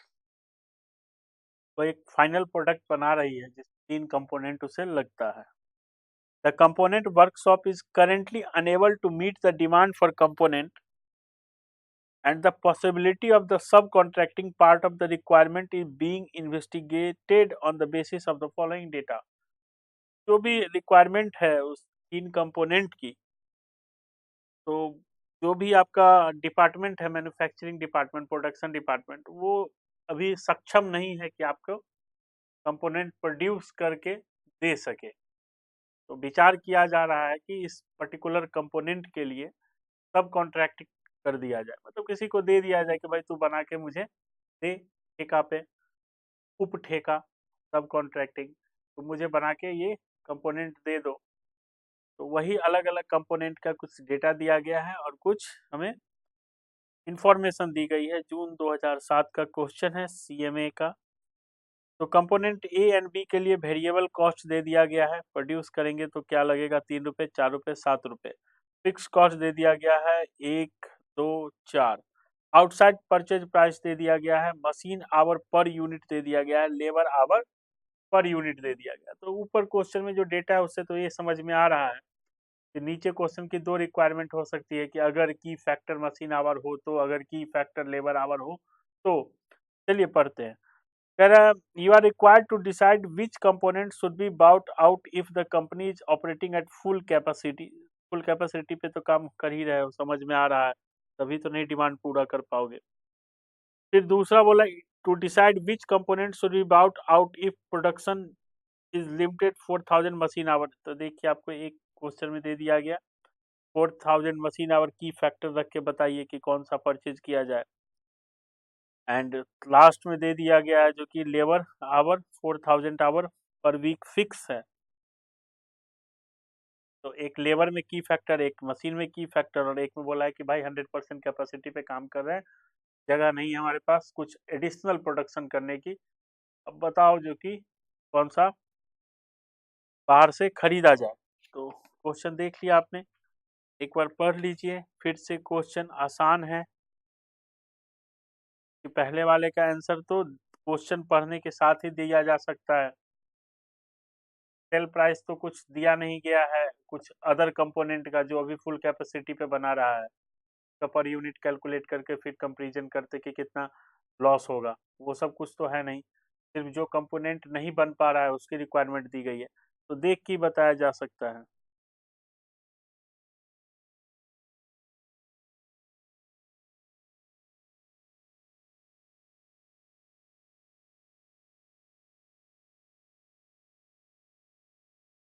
चलिए आंसर पे चलते हैं।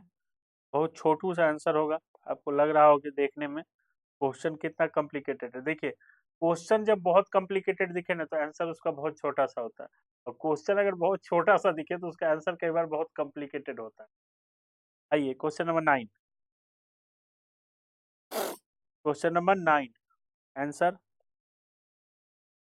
पार्ट पे चलेंगे। तो पहले वाले का तो मैं डायरेक्ट क्या लिखूंगा, आंसर, कि क्वेश्चन पढ़ते पढ़ते ही समझ में आ जाना चाहिए था आपका आंसर। आपके समझ में नहीं आया, लेकिन अभी मैं लिखूंगा तो आप समझ जाएंगे। कंपोनेंट, अच्छा, आंसर लिखने से पहले मैं कहता हूँ एक बार आप देख ही लीजिए। Variable cost 3 rupees, fix cost को इग्नोर कीजिए, फिक्स कॉस्ट को इग्नोर कीजिए और आउटसाइड परचेज प्राइस को कंपेयर कीजिए। सेम,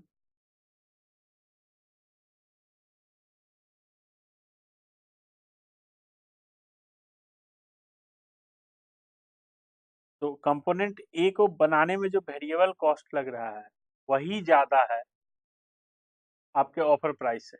मतलब वेरिएबल कॉस्ट को भी कम, वेरिएबल कॉस्ट भी रिकवर नहीं हो पा रहा है। यानी अगर इस सेंस में बोला जाए कि जो सामने वाला हमें ऑफर दे रहा है उससे ज्यादा हमारा पर यूनिट वेरिएबल कॉस्ट है, तो आगे एनालिसिस करने की जरूरत क्या है कंपोनेंट ए में। डायरेक्ट बोले बाहर तुम ही दे जा भाई, तो हमारा वेरिएबल कॉस्ट में भी सेविंग हो रहा है। अदर को देखेंगे तो वेरिएबल कॉस्ट में और जो मार्केट प्राइस है दोनों में डिफरेंस है। तो पहला जो आंसर है, to decide which component should be bought out if the company is operating at full capacity, तो कंपोनेंट ए, तो उसका वेरिएबल कॉस्ट भी हाई है मार्केट प्राइस से, तो component A should be bought out as its its variable cost of production is higher than outside purchase price।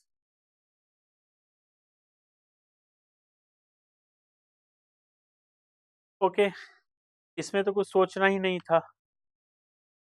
चलिए question की second requirement क्या है फिर से पढ़िए।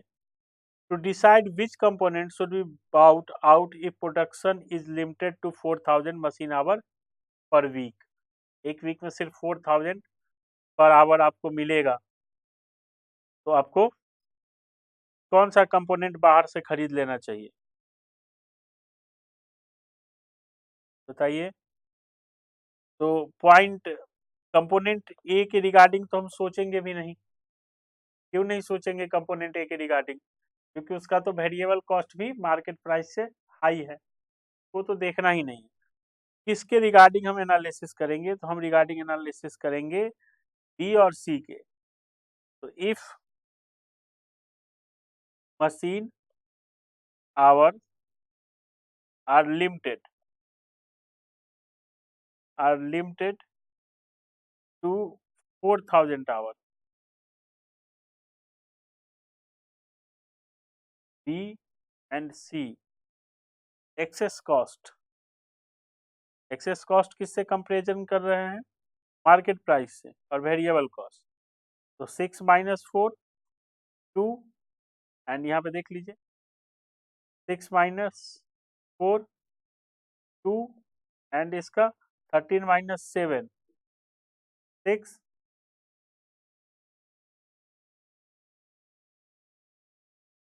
13 - 7, यहाँ पे लिख देते हैं 13 - 7 equal to 6।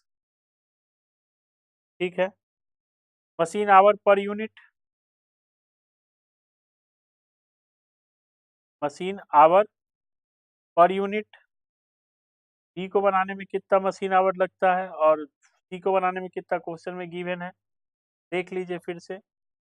Machine hour per unit given है 0.5 यानी half hour and 2 hour,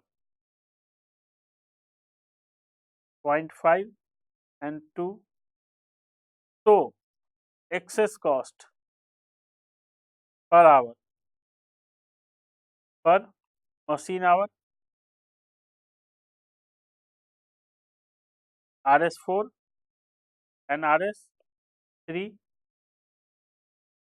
2 by 0.5 और ये 6/2। क्लियर है?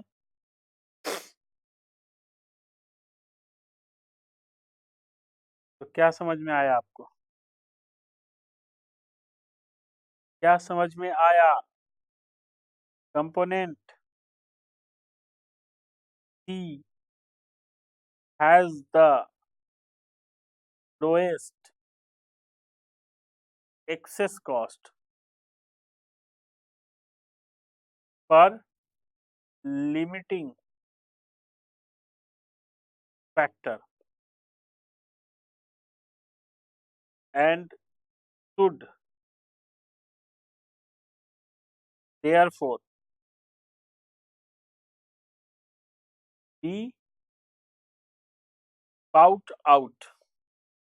बाहर से खरीद लो भाई। क्लियर है? Please note down.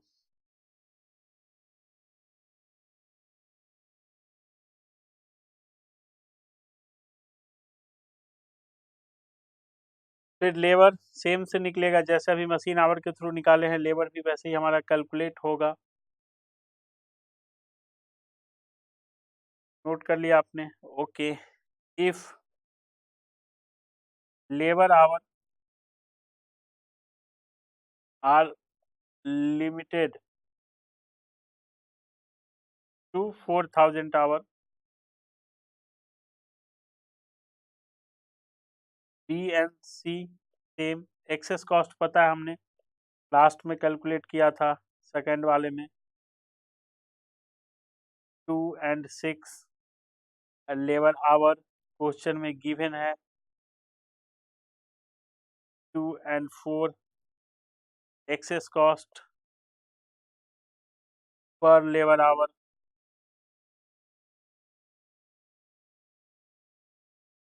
1 and 1.50 advice component B has the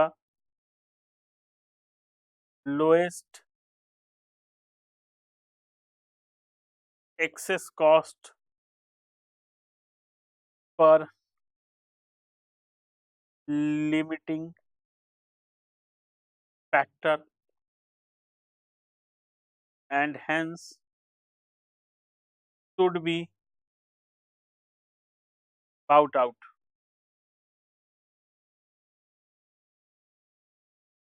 ठीक है? कोई समस्या, कोई दिक्कत, कोई तकलीफ यहाँ तक समझने में? कोई भी प्रॉब्लम हो शेयर कीजिएगा। किसी भी क्वेश्चन में एक और क्लास हम लोग कोशिश करेंगे, एक और बाइकी करने की, उसके बाद की फैक्टर स्टार्ट करेंगे। कोई भी प्रॉब्लम हो, कोई दिक्कत हो, कोई समस्या हो, कमेंट में लिखिएगा। पसंद आए तो ज़रूरतमंद लोगों के साथ बांटिएगा। जो भी ज़रूरतमंद लोग हैं, दोस्त भाई बहन, जो भी आप कॉस्टिंग में स्ट्रगल कर रहे हैं, के साथ शेयर कीजिएगा। Thank you very much. अगली क्लास में मिलते हैं।